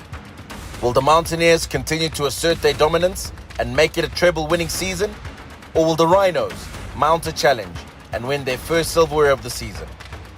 2 venues, 5 provinces, 11 matches, and just 1 winner. From the 24th to the 30th of March 2025 at Harare Sports Club and Takashinga Cricket Club. Who will be crowned the 2025 domestic